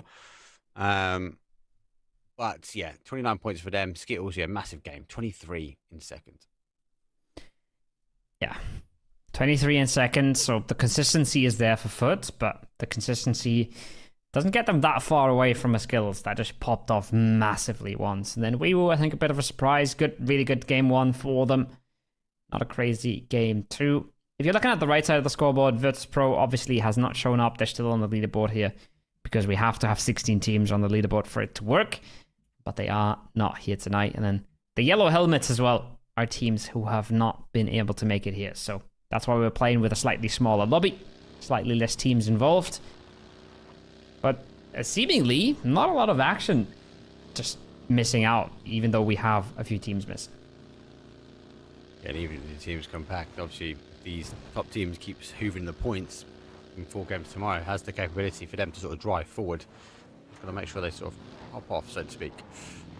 Drive and Fly got themselves back towards safety now as they do disengage.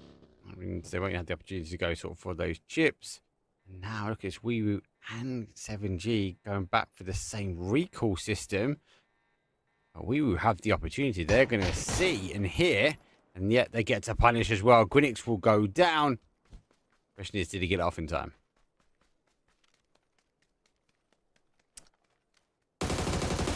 You hate to see it. Oh, yo. That was personal. Hello. That was Extras.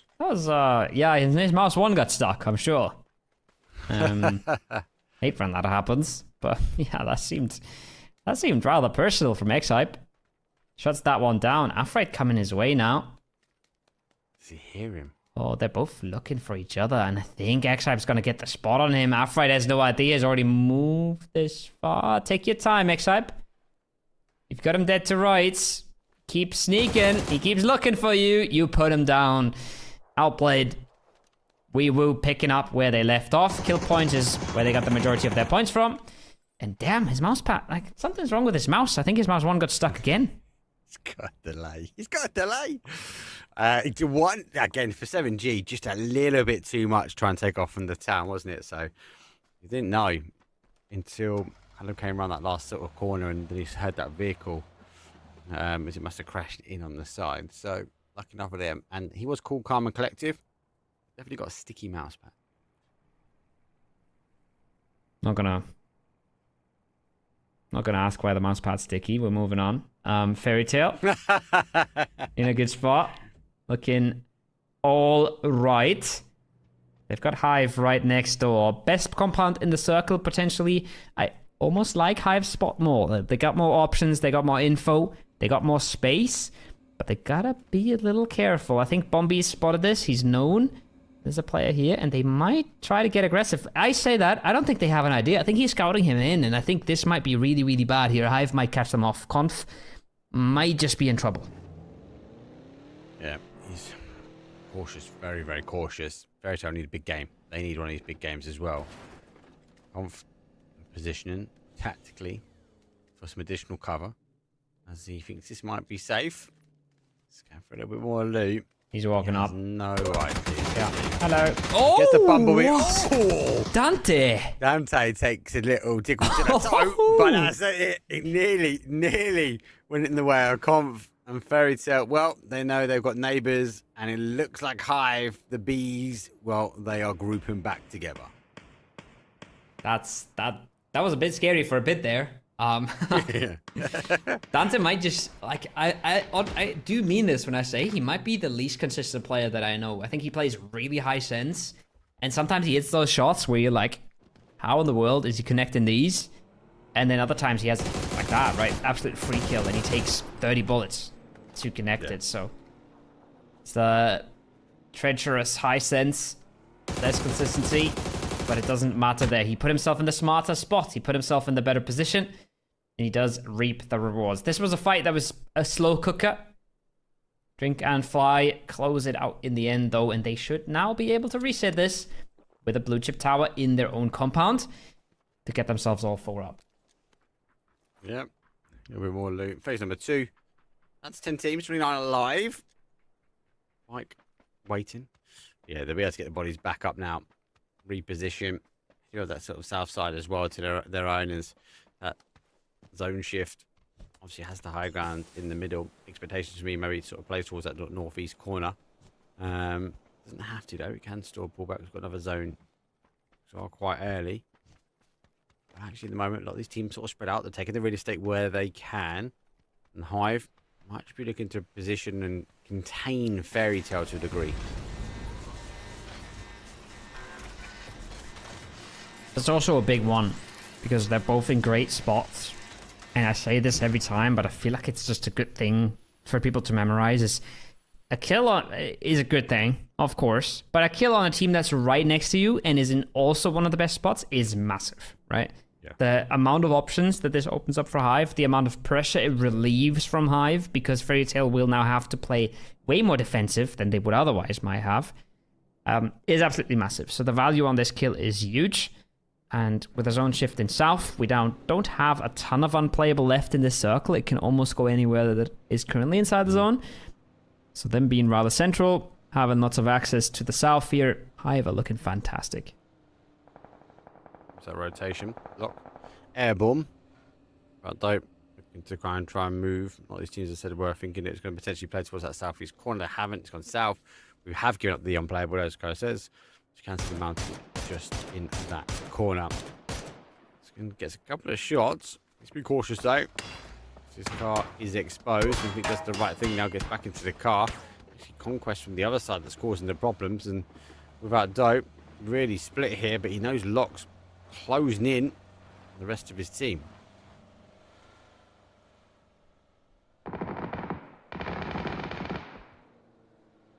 There you go. 2-1. Figured out a way to single out one of the players. Hero just absolutely stranded. Thought Locke was closing in, but the one's getting closed on into. Now they're sailing into absolutely troubled waters here. Skittles set up. Go next. Ready for a punish as well. Well, that's how it works out sometimes. You cruise on by. You start a fight that you're not even a part of. Yeah. I love how those guys isolate. Really did isolate an individual player as well. So, really good. Capitalizing on the point. Skittles up to 2. All right. Myself in cover at the moment. Conquesto are encroaching on towards Go Next. Go Next are looking back this way. So, yes, despite we've had the knock on Skittles, very aware that they're sharing this location, this hillside, with another team. That's why we kind of see both these teams repositioning, looking to try and engage the fight. There's some early couple of nades, though. A couple of shots go across towards Skittles at the moment. Again, a little bit more of a calm before the storm, I feel. Sort of what we talked about earlier. It's finally happened, right? We've slowed down a little bit to that early action. Hakimari now confirmed with a nade. Well done, Acalyptos. Not an easy nade, especially on a downhill slope. And again, Skittles were thinking they have the setup here. They were thinking we're in a position to punish. But how the turntables. Same thing for Go Next here. They were looking in control, but Fine is all but blasted here. Surely, Mounty, can he follow this up? Nope. Support from afar is there. The nade might come in. Fine hasn't been able to get the first hit off just yet. He's not. Second nade does go through. Does get the nade. Onto just repositions, side steps. And unfortunately, though, I will drop a nade on top of himself. Go next. Disengage slightly, reset. Don't forget there is that recall system in here. It's phase number 4. As Tosto will take towards the high ground. That give you some advantage, able to sort of sweep their way round on towards that blue edge. It's not long. More fighting on the outside edge. Wee under the watchful eyes of Hive, who are airborne, but they've also got a Lynx in the background there. 0. Well, he pushes himself up towards the high ground. 7G are going to be there. Does he have any idea that he's got a Lynx inbound? Will in a second. Hype caught in the open. Could follow that up with a nade. Could follow that up with Lynx as well. If the nade pushes him out of the tree, you'd want to be Lynxing him ASAP. But now the game's up. Now the game's known at least. There's the one tap. He doesn't connect the head, but it does not matter. The blue zone will connect on him, though. Schengen, see you later. The Lynx got off one knock, and it's out of the picture. He's out of the picture now. Didn't time it right. The third party action coming from 7G. That's going to be chaos for these teams. Looks like the rest of 7G also going to collapse in. The fight here from the outside edge. Potentially a Hive can work their way around, but don't forget they've got to keep an eye on that fairy tale store in the town. Groin does get one. Schengen is down though. So let's go towards that blue. 0 will also fall. So lots of bodies going down. Still 10 teams up, but only 28 bodies. Teams are suffering. Not all though. 7 gaming will try and hold. Hive move forward. Nade in hand. Queso looking to try and do the same though. Presenting the options from the outside edge though. And Dante does get the nade, but Groen gets Dante not too far away. All looking good for Hive. I thought they were in the driver's seat, but they've been absolutely smashed aside. They're not looking clean here whatsoever. Weewoo. Taken out. 7 gaming down to 1. Hive down to just a few. That's 1 and Presenti in the blue. This entire northwestern edge is just suffering right now, Mark. It is. I'm not trying to fight for an angle, but everyone else has an angle on someone else, and without Dope have the final say for 7G. Hive maybe to opt to go back, pick up the chips. P90 in hand as well here for Rocks. That's going to be huge into a potential late game. Just pop a few smokes, going to allow him to kind of rebuild that momentum on the car. Needs to be careful of the other cars. Presenti does go down. Might have to just try and stop his approach at the moment. Rocks has to delay once again.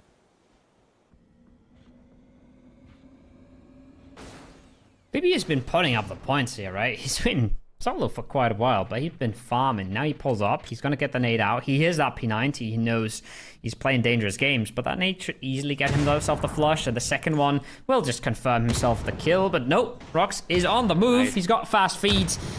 Not fast enough. Habibi with another 2. 6 for the boy. And that's the other way to qualify, right? You don't have to play the big games. You don't have to play the big wins. If you're getting 6 frags a game, no problem at all. Habibi, getting the work done. Yeah, it's that level of consistency. That's what we saw in Masters, right? That's why I think Hive were victorious in the end. Not been able to bring that consistency here. That's a consistent nade right on top. Not just for 1, but for 2. Ramsey will now fall. Conquest, their final player. He's got the outside edge on the wall. I think Paul will launch another nade towards the gap so you get the denial of any more information. Gotta close this out to be playing out from here. Now the drive-by comes out. Drive-by in combination with the blue zone is so nasty. So hard to deal with for Antlers. He can't heal. He's got to move or shoot back, so he's going to take the blue zone damage. And now they're closing in. They're closing him down. Well done. Good util. Beautiful util from Fairy Tail to stay clean in this. Yes, they've lost one to Hive earlier, but they stayed clean ever after. And now they're in a good spot to be actually playing a good game from here. Yep. A couple more teams. We're going to start seeing the placement points. We're at Dope though with 7 kills. Feels like every round we go by at the moment is a team which is 1 or 2, which are the ones claiming the kills. We're going to have a shake up again on that leaderboard. Right, Dope. Just going to try and hold at the moment. can fly. Got the bodies up. They got that recall back, as you said. Now, don't have the information that they've got a neighbour. The neighbour is close. A couple of shots come over, but lucky enough for them, able to back away. Now they have to apply pressure. They cannot allow without dope to survive here, because one wrong move will mean they might be playing down as a 3. Look at the damage Habibi's doing. He's fine in the first nade. He's fine in the second. Oh my god. Absolute one-man army right now. He might get the kill stolen away from him. It's going to sting a little bit. But he's kept himself alive, and he might literally get himself into placements here. That's how crazy this is, right? There's a good chance Go Next goes out. If he gets one good shift, then maybe he makes it into placements for his team. Absolute trooper at the moment. I don't think he'd be disappointed that he lost a kill, right? Yeah, it's a point, but he's cleared an area for him. He's given himself the ability to rotate. Zone does shift away. It has shifted away for him, so now he finds himself closer than anyone else on this sort of west side. So he's sort of push in, but just keep an eye on that south now. Very top, the very north precipice of this zone. Watching Lock. Don't really have to move here, but have an element of elevation some of these other teams don't have.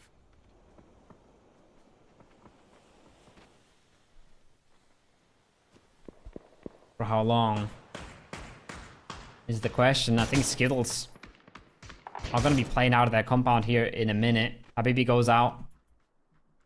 His work is done for the game.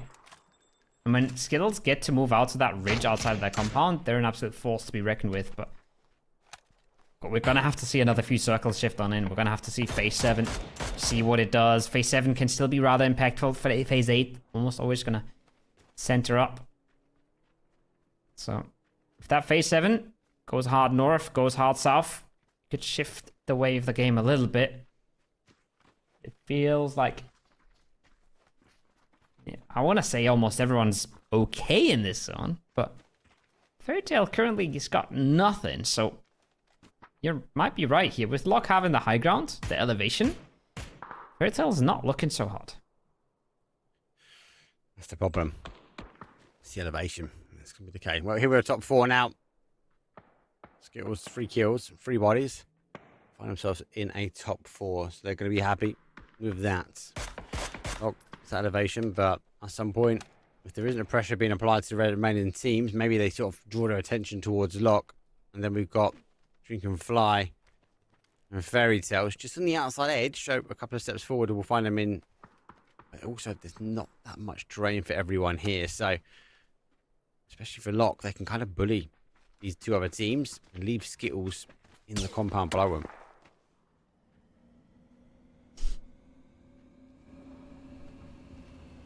Calm before the storm kind of things. Storm might be a little explosive here in a second. 3 nades on topic. Can get those out. Any sort of nades or any sort of help from his teammates, they might just blow up Drink and Fly. Fairy Tail are just trying to delay as long as they can. They're trying to stay as far edge as they can, get themselves in smokes. Their car's blowing up. It ain't looking good. April knocked as well. They can smoke up more here, but they're worse for wear now. And again, they've got nothing. The problem is Lock's got so much cover, right? They've just got these little ridge. They don't really need to move. Keep Skittles at bay. Sort of punish the other teams. I think they're looking to try and punish Drink and Fly, but with Fairy Tail, those cars going down, they're going to be happy. They can draw their attention to sort of spam into that smoke. Look if they can try and get the connection. Fairy Tail, they need to make a decision now. Do they sort of deny out towards zone, get the reses and go? No cars. Might be limited on the sort of util, especially when it comes down to smokes. Or, do you know what? Maybe just continue to fight forward, see if they can get any more kills here, because you'd argue giving kills away to Skittles doesn't really matter. But a team like Lock, well, we can lock this one down and ensure their sort of position into the next stage.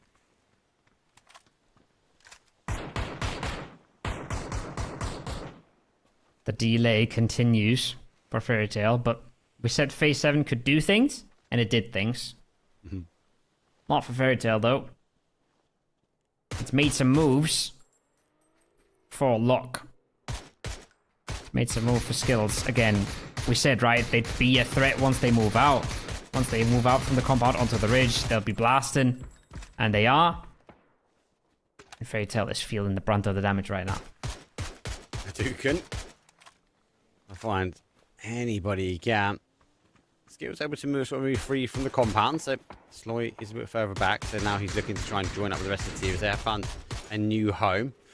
5 kills though for Sloy. You're still in that sort of top 4 scenario. Lock stopping Drink and Fly as they do approach towards their hillside, but I think they left it a bit late sort of to play towards that position. They are going to get punished every single time here from Lock.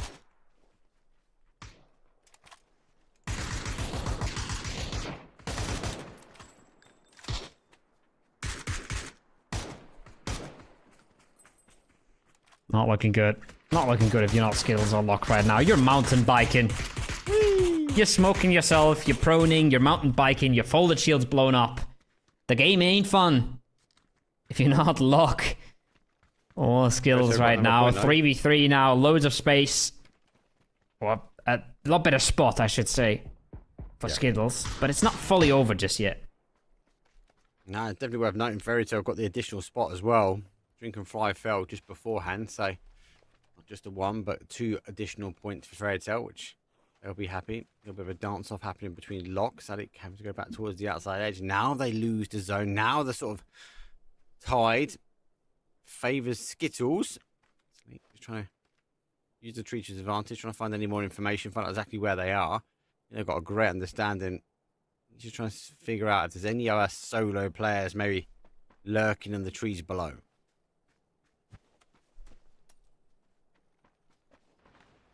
They get the cover out.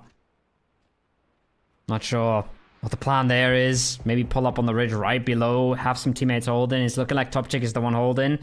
Quintix is the one pulling up. The smoke's coming in. The cover is there. They could try and make this work.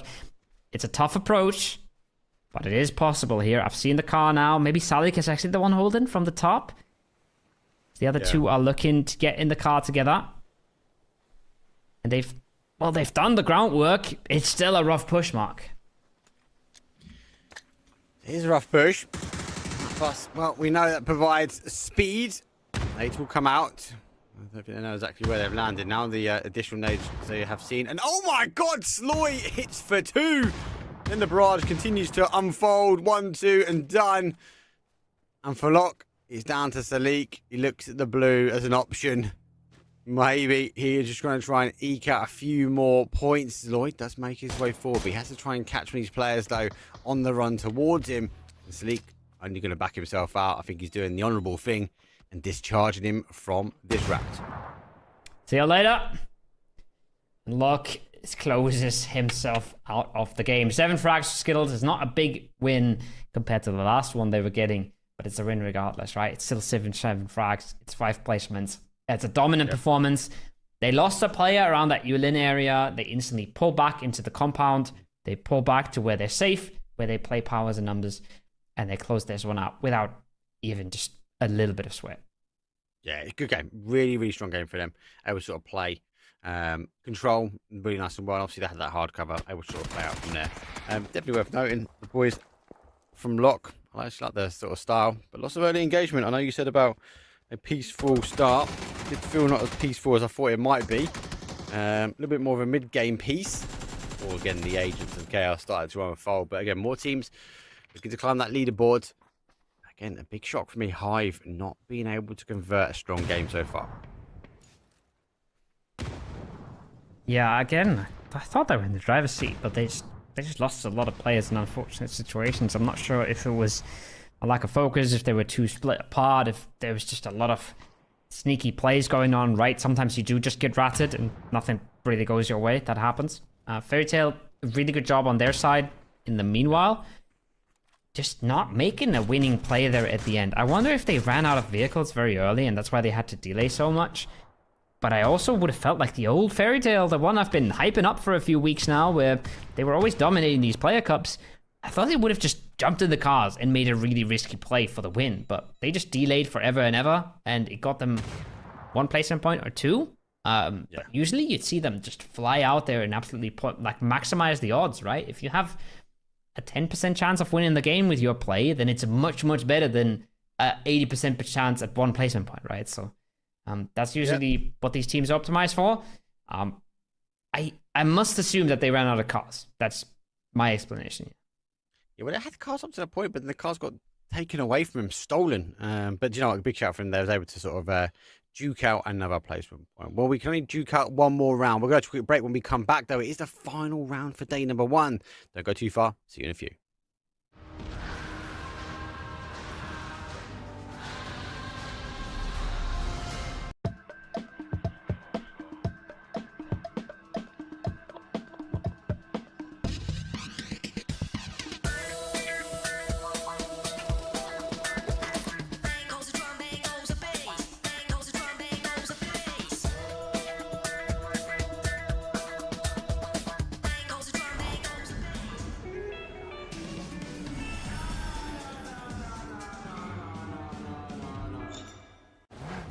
More steps toward unifying your Battlegrounds experience, destructible terrain on Tago, and a new way to hide your vehicles.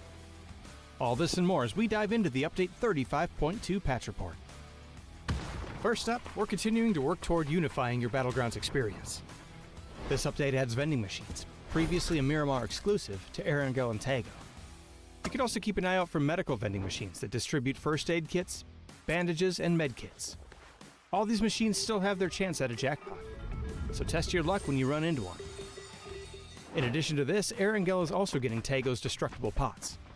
Breaking these has a chance to give boosts, healing items, throwables, and even secret room keys. So embrace your inner Link and smash away.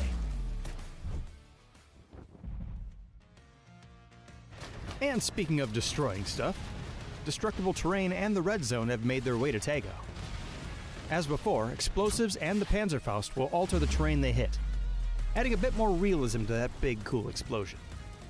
We've also added the pickaxe to the map for those who'd rather dig their trench a little more discreetly. For now, destruction on Tago will only affect terrain, so don't worry about the building you're in caving down on top of it. And on the topic of discreetness, you can now find vehicle camo netting on Erangel and Miramar. Deploying the camo netting to your vehicle will help it to blend in with the terrain around it, making it harder for enemies to see while obscuring tire positions. We've also toned down C4 a little by making it a deployable weapon that requires 4 seconds to set. This adds a little more risk to the reward instead of it being used as a nuclear grenade. There's also a new Survivor Pass, enhancements made to the inflatable boat, some improvements to the flare gun's UX, and lots more info about everything else we talked about. So be sure to check out the patch notes for full details. Update 35.2 is here, so pack your favorite explosives and get ready for a little light terraforming on Tago. Just make sure you hide your getaway vehicle from the other survivors. We'll see you on the Battlegrounds.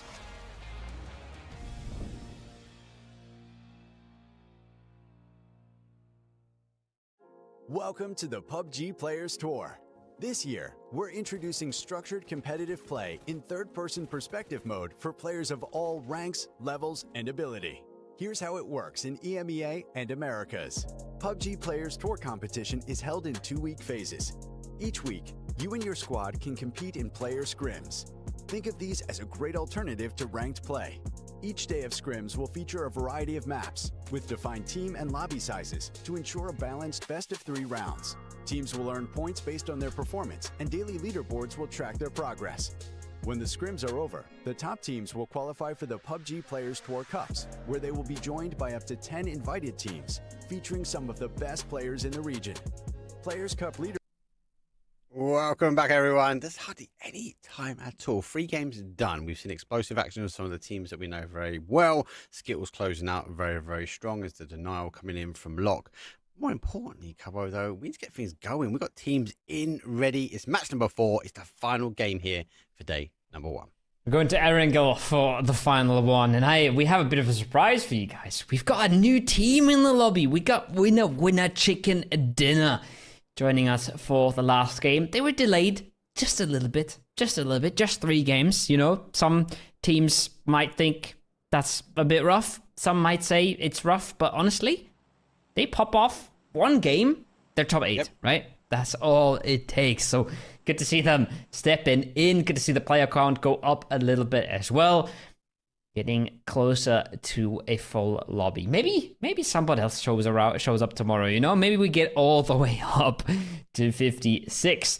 But for now, we've got a lobby for you guys. We've got a final game. We've got a final chance for our players to break into that top 8 or continue consolidating their spot there.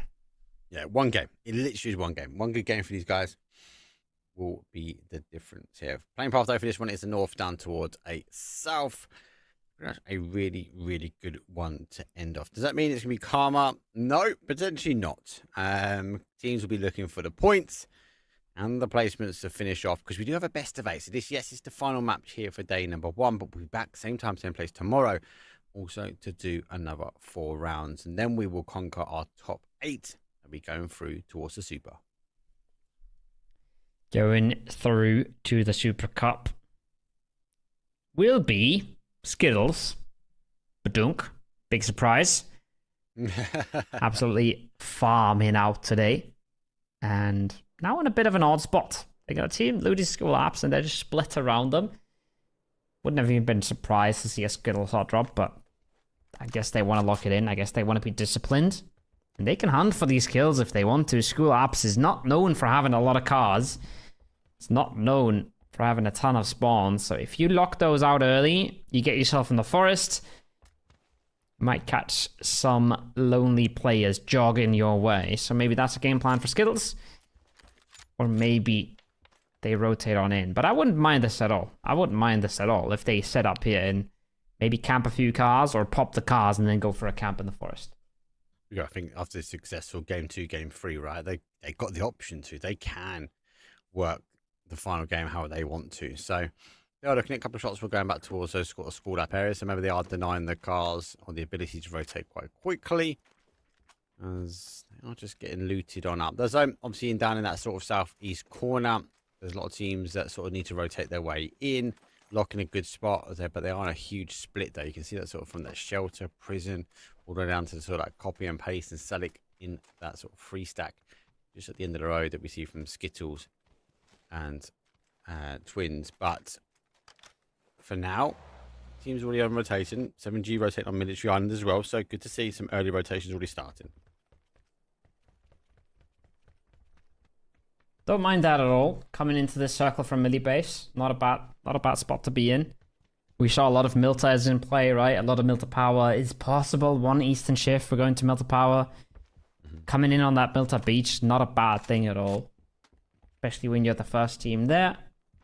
Don't mind that a single bit. That man, absolutely vibing out to the K-pop.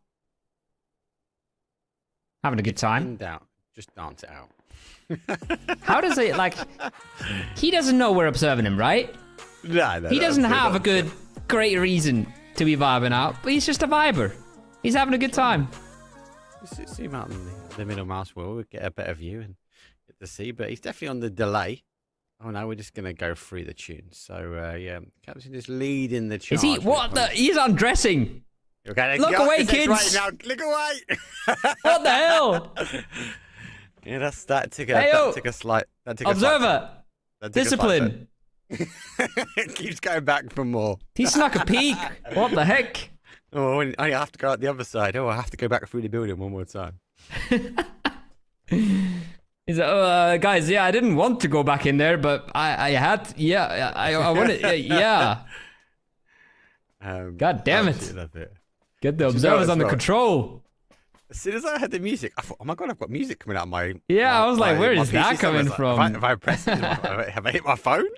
That absolutely threw me. Completely threw me. Oh, Skittles, God. They sort of dance battle, wanted nothing to do with it. They worked their way closer towards the zone. Discipline, this team. They will find a part of Mars with red zone just on top here. Looks like Fairy Tale taking the path in up towards Lumberyard as well. So there's a lot of elevation and a few pickups though underway. Hive will take one and go next. Esports also taking the other. I'm still shook. Sorry, my focus is gone. Anyways, yeah, we got a game. We got a circle. We got 52 alive. No casualties. The only casualty was everybody watching with their kid. Those dance moves. They were right. They were right. Yeah. Family show. Wee Woo. Sending it through. Not fully ready for what's coming their way. Not fully ready for 7G. But the bolt shots are missed. And Afrite is driving at this with an 8 in hand. I'm not sure what we're watching right now. But if they know that somebody's on top of the hill, then GreenX really got to reconsider some of his moves here. Yeah. Down. Right. It's a great connection. Downs both of them on the one shot as well. The tree doesn't help. Needs to get a connection. Does get one. The next height will fall. Right, just underneath, not taking the head to head, but remember it's TPP, so it does see both sides first. He's able to get the initial shots in. So, unfortunately for Weewoo, it's a little bit of a lights display and nothing more, as they are locked down here on the South Military. Thought it was a clean approach, but they had the guy scouting from the top. They had the information, right? But it doesn't pan out that way at all. Now they gotta back off. Maybe even wait this out, right? Maybe even wait. Again, this has become one of those things where you can just sit this out, let 7G play the game, hope that you can get the blue chips later. Dante, meanwhile, talked about him a bit in the last one. He's got a big task ahead of him right now. Go next, 4-man pulling up into his building. The EP has landed, and he hasn't found the initial knock. Just like that, it's already too late. They ran him down. Yeah. They haven't really got that momentum. Hive are definitely a momentum-based team. If they can't kind of get the first couple of games under their belt, they struggle. They have the opportunity to go for a complete reset. Takes down. Be cautious. They are second-guessing which way to sort of look on in. We'll be aware that other teams, especially with that glider airbound, is going to be giving away the information of where Schengen is. Gets back in the car and just disengages. Hive looking to place one out of the 3. Always hate to see that. EP comes in, ruins the chances. Not looking good for Hive now. You want to be ready for these kind of situations, but it's always easier said than done. Having a little bit of a look at the leaderboard after game number 3 shows us 10 placement points for the skills. They've won 2 games and they finished outside of placements in the first one. 35 points. Foot somehow able to keep up the pace somehow. And then a lot of teams reasonably close here, from 3rd all the way to maybe 11th. It's pretty stacked. Yeah, it is. Getting that one game from WWCD, when I win a chicken dinner, that will make a big difference for them. I'll definitely set them up on towards that sort of day number 2. It is a best of 8, don't forget. It's not just one day and done. So they're in. We'll try and make these points here. 13 teams are alive. 49 players remain currently. As the zone shifting on down. Foot did try to go for drink and fly. They did miss the rotation. They've now gone towards that more that south side. Most of the other teams kind of work their way down towards more that southeast position as well. So a lot of teams may be expecting it to come back this way here, where Lock are locking it down.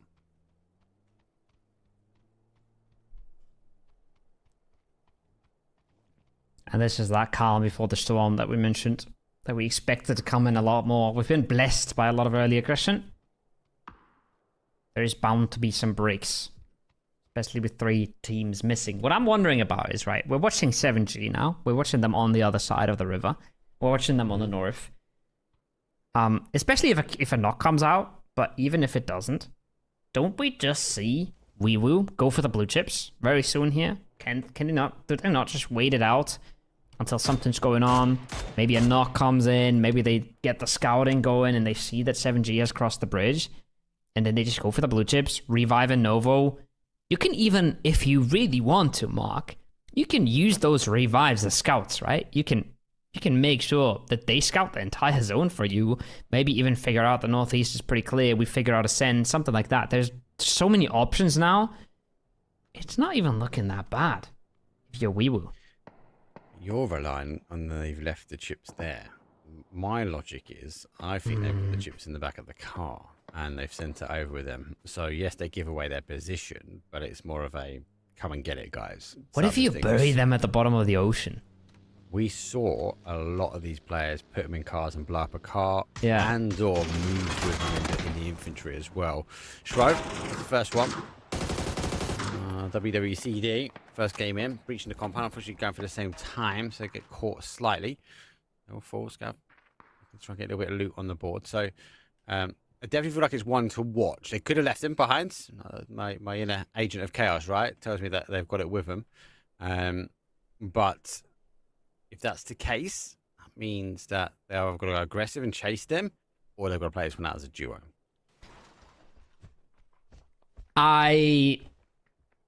If they blew up a car, for sure. If they, I mean, again, you could put a car in the, like, put them in a car, put that car into the water. That's even easier. That doesn't even waste any bullets. But I would bet that they haven't done anything to them because they just went and played their own game and they're more worried about their own game. Carrying them on your body is a massive risk, right? You're just basically just broadcasting your location to the other team constantly. So if that team wants to play into you, that can be a bit of a problem. But that's another tactical thing you can try and do, right? Is put them on a player, use that player as bait, figure out some sort of setup where you can punish. It's another one of those tactics that are coming in. So there's a lot of hardcore esports players, right, that have been here for a long, long time without recalls. They think they might ruin the game or they might be a big issue. I think they're just another layer to the game. I think they're actually super interesting.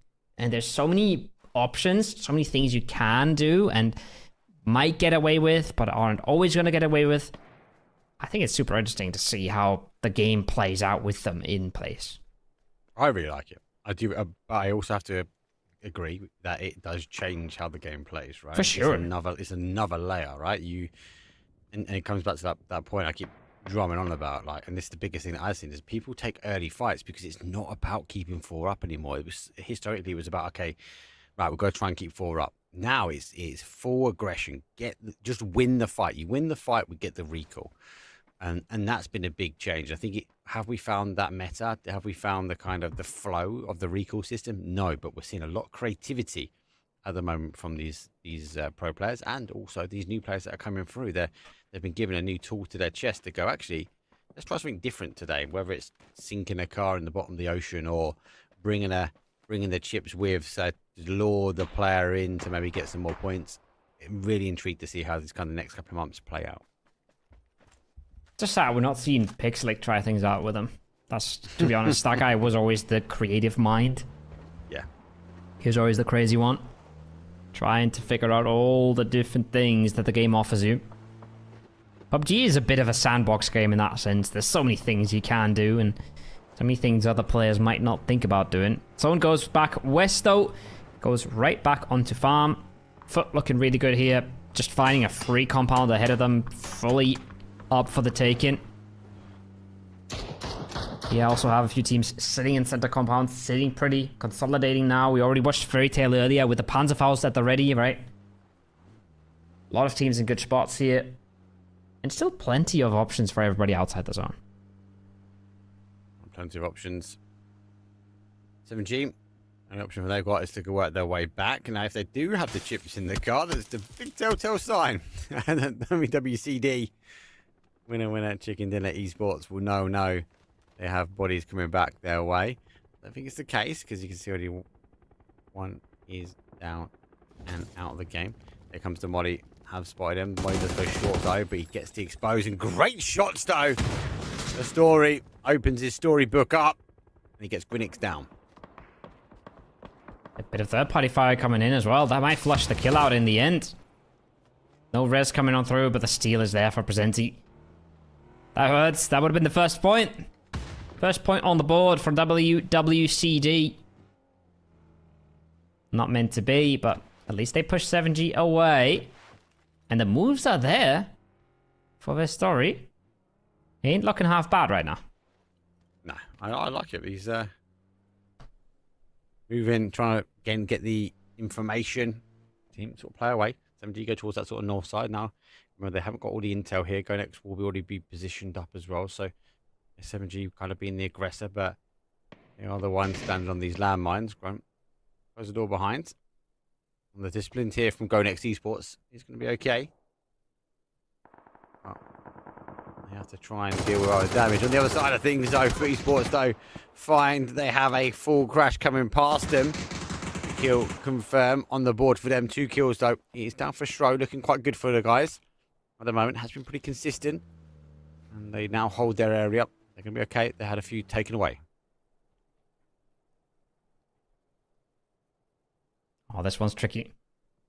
Is Dope ready for it? Dope is ready for it, but are they ready for Black Nick Zero being all this close? Well, doesn't matter. Skinnin finds him, spots him, puts him to low HP. I say it doesn't matter. It almost did. Oy, oy, oy. Tips takes a bunch of damage, but gets the kill in the end. Gets the first aid off. Dope reset. Nice clean edge for them now.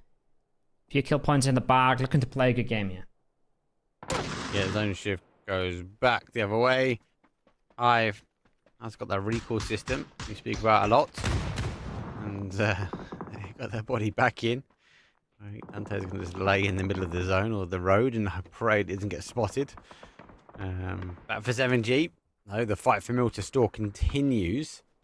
I'll sort of go next again, looking towards that hillside, expecting the third-party angles to come down. Okay, so go back towards that kind of a hard cover.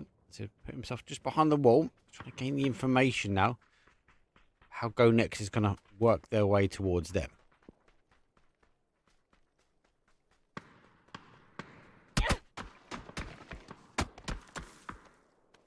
Gonna have to wait and see how that pans out.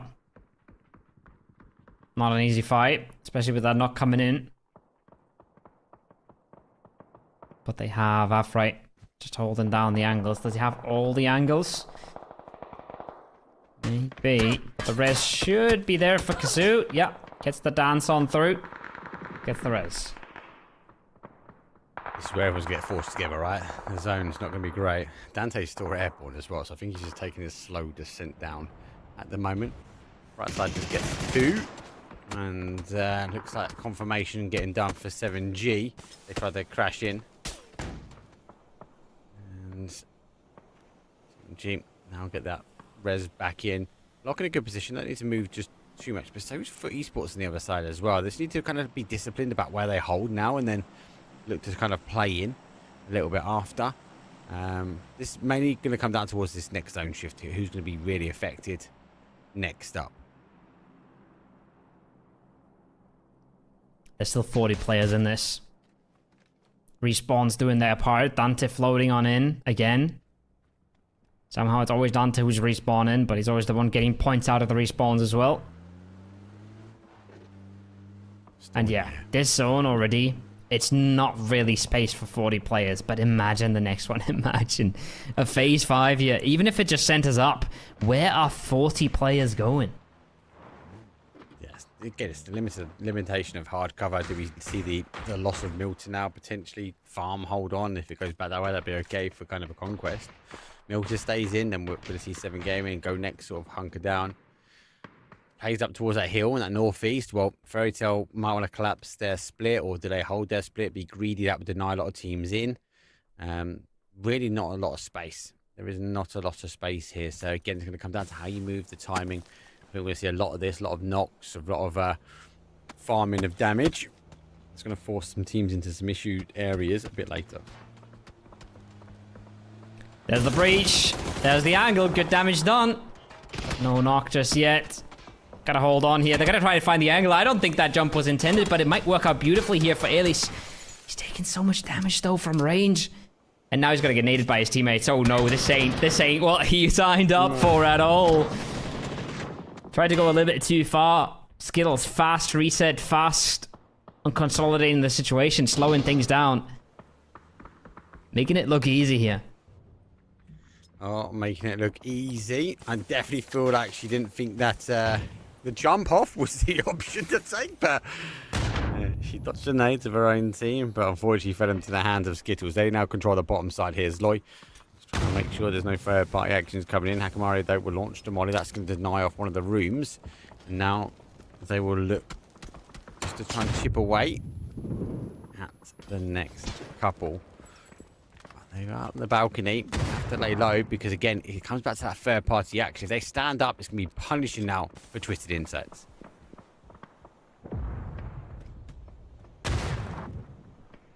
Trying their hardest, trying their best. Hold on. Skill's a big name on the other side of this fight, though. Winner Chicken Dinner is popping off in the distance, by the way. First game of the night. Taking out the winner of Masters, no problem. Slapping Hive aside. No worries. But yeah, Skills have now got the inside position. Gonna make this really tough for Twisted Insights. More chaos, though. Without doubt, late to the arrival. For Esports taking this position before them. Conquest doing the right thing, though, despite losing the zone on farm. They have kind of played into this, so they've used the ridgeline to their advantage. Fairy Tale to conquer one. Scab looking to try and expose the angle. Now they back away. And Foot will now hold. But really well played for Conquest. Understanding actually the time to move out and not getting caught hunkered in down on farm.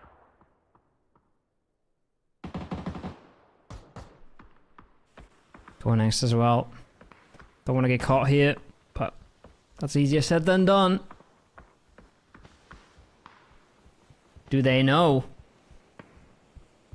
the positions? Do they know what they're dealing with here? Apocalyptos is certainly known here. 7G, excuse me. Definitely has a good idea. And what? He turns that around? No way. Yeah, that happened. Oh, there's another one. And it goes one around. They go around Robin. Go next eventually to clear it. The third party, it is no more.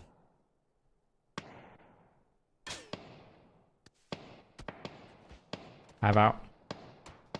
Not their day, honestly. Not seen big things from Hive today. The one team I predicted would easily waltz through this lobby hasn't really shown up all that much. Winner Chicken Dinner. Now in a bit of a tough spot.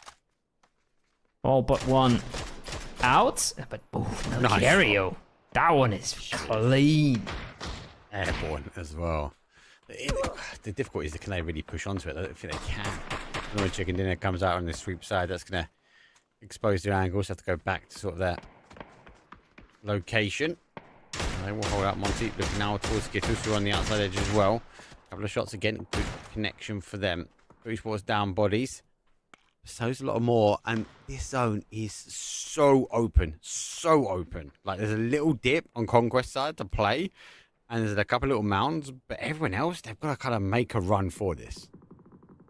Yeah, that's really not much. There's really not much. A little bit of low ground, a little bit of high ground, but all of that is only playable when all the buildings are out. You have a tiny, tiny ridge next to the road, but when the buildings are still in, super, super rough. Now you can see that brings Skittles into an aggressive position as they want to get the points where they still can, but Hakimari, uncharacteristic whiff, but he pulls it back, double tap to the head. Whiffs the first one, but the second one is clean. That nade takes him out, and there's no teammate anywhere close for a res. No, just do his job, hold the ankle, should be able to get the res back on. Try and work their way down. Fairy Tale bleeding on both sides here. Lock causing difficulties also towards GoNet. The Dorito wall unfolds for the Skittles. That's additional ads, especially for these open terrains. Again, a couple of dips, a couple of crevices, but nothing else really to play. Lock having to push forward now. GoNet in the road. And Hero, no helmet, but no need. Finds one, swings for two, and he gets it as well. Great play from Lock. 7 kills, and now in a top 4. Easily done. Well done. Good camera work there as well to spot the second. Good shots to take him out. Skills down to 2, but they're not done just yet. They're still doing the damage. Still looking to pick up a few points here. Take down Fairy Tale. This is the amount of low ground I talked about, right? This is the amount of playability the terrain gives you. It's not much, but it is a little bit. Especially when you combine it with some smokes, with some emergency covers, with some vehicles. The only problem is somebody in the top story of a roof building? You can see Salik there. Are you on the roof itself? Yeah. That's when it gets really tricky. Does get tricky. 4 versus 4 versus 4. A dangerous duo remains. Scrap that. One's down. Fairy Tail launch forward with the Panzers, and they ensure that Skittles' fortification has been taken. Swept from their feet. 5 kills. We said Fairy Tail need a big game here. Maybe this is their one. 3 teams that now remain. 3 teams split across the map, but yet still no angles. For all, little bowl for Conquest will try and maybe keep their heads down for this one. That's a big knock. It's a big knock for Fairy Tail. They do decide to go the other way with it. And it's actually a flush for Antlers as well, so rough times for Locke. They would have loved to play this out as 4 here. They wouldn't have been in a bad spot playing on the road. They can wait for one more zone while Fairy Tail has to make their move. There's a good chance the move is actually into Conquest and then Locke can punish. So they would have loved to keep that 4th player up, but Salik keeps his head up just a little bit. Just a little bit too long. And the Dragunov takes it clean off. MK doesn't. So lay down again. It's a smoke. So maybe look to try and move forward, but again, he's just on the outside edge, right? So it's going to be quite difficult. Fairy Tail needs to make an aggressive move in. Now they do have a drop. He's on their side, but he's just on the outside edge. So he smoked will be a giveaway. That's going to be a big arm if he wants that. Maybe one more smoke forwards. Given the opportunity to sort of run his way, but Fairy Tail might be looking at this side and going, do you know what, thanks for the smokes. Maybe we push into your position. Maybe we take your area away. That's going to expose the rest of Conquest. And there's that play. And oh no, I don't like it at all. I don't like it at all, Mark. I hate it. They're blowing up here, surely. They can't live. There's no way this works. This is Fairy Tail trying to salvage again, and it's just going to blow to pieces. Why that way? Why not push towards the player? Yes, I know he's not in zone, but play. Getting opening towards this other side, but it doesn't be the case. Conquest is piecing them apart. Locke is dismatching of Fairy Tail, and from such a strong hold, they go down to a solo player here. 6 kills for Conquest. Locke feasted on the fairies. Not a fan. Not a fan of this at all. They keep one up, but not for long. Right side, he's gonna live a bit. Maybe he gets a flush now. Maybe somebody oversteps, gets overzealous. I don't know why Antlers is even in his face here. I don't know why he's taking such a big risk. I don't know why he gives him a kill there, but I don't know why he puts his team down to 3. Some more cover as well. Look, it's the car's upright. Becomes some more nades. That should have never happened. I wonder what the rest of the Conquest got when it comes down to util, right? Because that was a big extension. Now, if they did give up some util towards him, then he's laughing. He's got maybe more smokes. He's got maybe more opportunities. Locke doing the right thing. They're kind of smoking forward. They're using the edge of the smoke just to peek on rounds. And now they're trying, as I said, dispatch right sides without overcommitting. And that's how you do it. Does the damage, gets the confirmation. Now it's a 3-on-3. Now they need to use the smoke to claim on the other side of the road. But look at this. Locker trying to take the victory in their hands. Oh my God. They've gotten the cards just back in their hands now. They've gotten equalized numbers. Again, the road is a playable position here.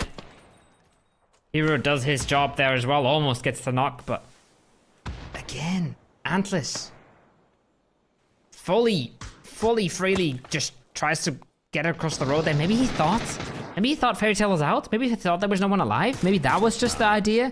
There's a good chance there were so many knocks at the same time in the kill feed that they might have thought this is cleaned up.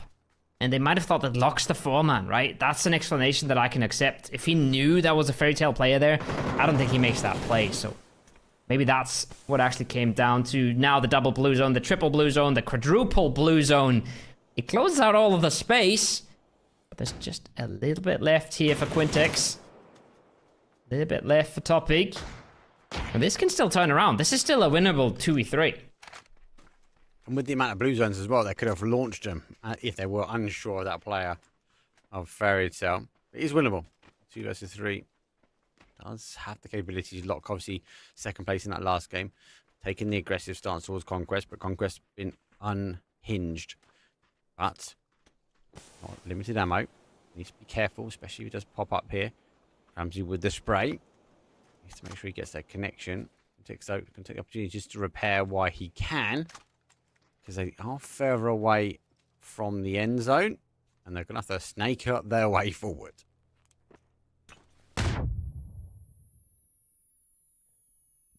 Holding on to dear life. No smokes. There was one nade in the hand of Top Chick. He hasn't made use of it just yet. Done. Should be over in a second here. They have another blue zone grenade. I don't know where it's coming from, but they got an infinite supply. And just like that, Top Chick is all but over. 30 HP now. It's ticking down. He might be good for one here. He should be good for one. Oof. But it's the two-sided approach. It's the pincer, and Conquest walk away with a 9-kill win in the last game. Yeah, 9-kill win. 12 kills, though, in the way of Lock. But good in game, actually. A little bit more calm before the storm. But when it was explosive, it went very, very explosive. And actually, quite an open ending. Teams had some util. I'm still bamboozled by that push from Conquest. But they're able to clear it up in the end. But Bright Sides will take those opportunities every day of the week. You're bamboozled by that. I've been bamboozled ever since the striptease in the gym pool, you know? I can't remember anything that happened after. It's a blackout. My brain's gone. Anyways, game 4 of the day. Of course somebody clipped it. I mean, the observer went like, okay, we're done with it. And then goes, yeah, maybe I'll have another peek. Oh, dirty, dirty boy. Game 4 Love it. is what I expected from the day. It's scrappy. It's weird. There was a lot of space. Teams took a long time to actually start fighting each other more than just a little few scraps at the start. So that was kind of what I would have expected the whole day. But for some reason, we got a really action-packed day until that last game. And then in the end, it all blows up, right? That zone is super, super open. We had way too many teams there. They all blew to bits in just a matter of seconds. And I think there was a chance for Lock to win that. I think there was a chance for Conquest to clean that up way cleaner. But in the end, it's PUBG, right? So many things can go wrong. Yeah, especially Lock at the end there for me. Like, there's an aggressive play, right? They're in open terrain, but they had the numbers to 2, nearly third. And that spray was great on both of them. And Knock there could have been very different for Lock, but good to see them, though, for games back to back. They were in second place. Yes, they should have been an argument of maybe taking for first, but still good placement points, still a good amount of kills. But it was a kind of a last game for me. It was so aggressive. They were fighting in the open, and then Knock, that would have completely changed how Conquest had to deal with them. But they're able to hold. Eventually, they held themselves to a victory. Well deserved. Well deserved in the end. I don't think today was the throw show. This is the one highlight we're going to see of him. He slotted into foot. We can't really tell how much he did and how well it worked for that team. They will go back and talk about it after the games, have a bit of a feedback session, right? Like, he obviously hits his shots. But even in this game, he's the one that gets himself flushed, right? He's the one that actually doesn't survive until the end, where Foot clean it up. So we'll have to wait and see what they thought of this, what they thought was the performance here. What we can say is T-Bone fragged out in this one, and that's not an everyday occurrence, so it's good to see. I love it. Yeah, they play well. Distro play well. We play better than Nedix. Obviously, they have the time. Don't forget, guys and girls, this time of year, a lot of people are traveling towards EWC. We've got PNC coming up as well. And if these teams are not in these end events and they have the shopping list out there for all the other players that may be looking for another option, because we are closing the year out. And they have one final chance, one final dance, should we say, with the show class. I think Foot played well, though, consistently across most of the games. 3 out of the 4, looking pretty strong. They did go out early on 1. But there are other teams. I felt like every round had a different sort of showing. For me, Skittles were the ones, and that looked, despite the first game, looked really, really, really good. And kind of like maybe solidifying their name, not just for the next stage, but also a potential contender in the sort of TPP circuit. For sure. That's exactly where you'd expect a team like Skittles to pop off. Just this is the new grounds, right? This is for the new teams. As we're watching the most awkward fight I've ever seen on my screen. This is where you'd expect the new guys to pop off, right? This is a new mode, a new format. And some of the other teams, some of the more established guys that have been doing this for years and they have a massive head start on you, they might be a little busy. They might be flying to Nations Cup soon. They might be at the opening ceremony of EWC if you're looking at VP, right? Lucarux wasn't here for the last week or so. This is where the teams that have a massive head start aren't as present, and that's where that you expect the young, cracked, grinding teams to be popping off. So no surprise for me that Skittles is here. No, I think they are here to stay as well. No surprise that a Fairy Tail, a Hive can dominate in this lobbies. The only surprise for me is that Hive didn't do better today. Yeah. Yes, out of all the takeaways, I think for me it has been Hive as well. I agree, especially, and I think that's coming off the back of kind of a win at Masters, right? The bigger ends of the prize pools for this or these circuits. But then I look back at how they got there. They weren't top of the tables. They built the momentum up over a longer course of time. Is that them just resetting the momentum? You'd be shocked. Because last week they came off the victory, right? So maybe they're trying things out. Maybe they're looking just to try a few bits and pieces out before they kind of secure their spot in the top 8 and find themselves in a Super Cup. Undoubtedly, they're going to the Super Cup. I'll put my house on it, you know? If they're not making it this... of course there's a highlight. If they're not making it this time around, they're going to make it next week. And I don't think Hive's a team that will skip next week either. So, a team that I expect to be in that Super Cup any day of the week. Okay, we didn't get the highlight of him undressing. So Observer had to keep some of his cool, I guess. Keep the show family friendly. But yeah, I don't think the Hive of today is not the Hive we're going to continue seeing. Maybe tomorrow they're coming back. Maybe they're coming back next week. One of the two is happening for sure. At least they're showing off the new dance, right? That's what I'm saying. It's a new dance, new patch, new update. As for PUBG, I must admit, I've got the dance here. That's why I recognise it. This is the final game. Conquest 8. They played out here well. Good holds. Skittles obviously working their way down. I like the aggression from Fairy Tail. Looking pretty strong as well. Mario doing his job, which is a great peak here. Not having to go hyper aggressive and with limitation, with no helmet. They find themselves in a good spot, 4 alive, and looking to try and control the end game out. So yeah, good games. I really do enjoy, especially this Wrangle. I really like endings that don't have like cover. I do like the open train endings because sometimes it comes down to pure gun skill and understanding what you can and can't get away with. Absolutely. And especially with the new tools, right? Especially with the emergency covers and all that stuff. Car forts, they were the meta 2017, especially with how dominant Util is now and how close they were to Conquest. That was never going to work out for Fairy Tail, but they tried. A very defensive Fairy Tail today. I feel like we've gotten used to a very aggressive, very strong team fighting, very point maximizing Fairy Tail. Not really what we got to see today, so... that's a little bit of a disappointment for me. I had them as one of the up-and-coming teams, one of the teams that are breaching into the scene and dominating. That wasn't really the Fairy Tail we saw today. I agree, especially when we start Miramar, because they're a team that is normally historically very good at Miramars. So that normally sets them up for the evening. They have a good game, and then they've got this sort of confidence about them. So anyway, let you guys know, is day number 1's done. Done, dusted. 4 games done, and we will have 4 games tomorrow. But as it stands, though, Skittles, no surprise, sitting at the top there. Footy Sports, though, are in second. Lock Conquest, though, after that 1 game, puts them in 4th. Fairy Tail are holding on with 18 points in 5th. We were without a dope, 7 game in. They are currently locked in. Now, Hive are 1 point out of it. So again, even for GoNext, even for Twisted Insights, Drink and Fly, winner, Chicken Dinner, these are all teams that arguably if they start tomorrow really well, they will be putting themselves on that left-hand side of the leaderboard because it is pretty tight, especially from that mid down to the 8th. For sure. Literally everybody can still qualify, right? Literally everybody with just 1 win puts themselves in the position. Winner, Chicken Dinner, they only played 1 game today, but if they play good games tomorrow, they're still in. if VP figures out a way to come back tomorrow, you know, I don't think they will. I think they're really, really busy right now. If they would still qualify tomorrow. That's how close the leaderboard is. That's how close it will stay. And that's the beauty of a best of 8. That's the beauty of a best of 8. We're getting things interesting, and we're keeping them interesting all until the very last game. That's what we do here at the Player Cups. We're not here to give each team a million chances to prove themselves. You got to perform in these 8 games.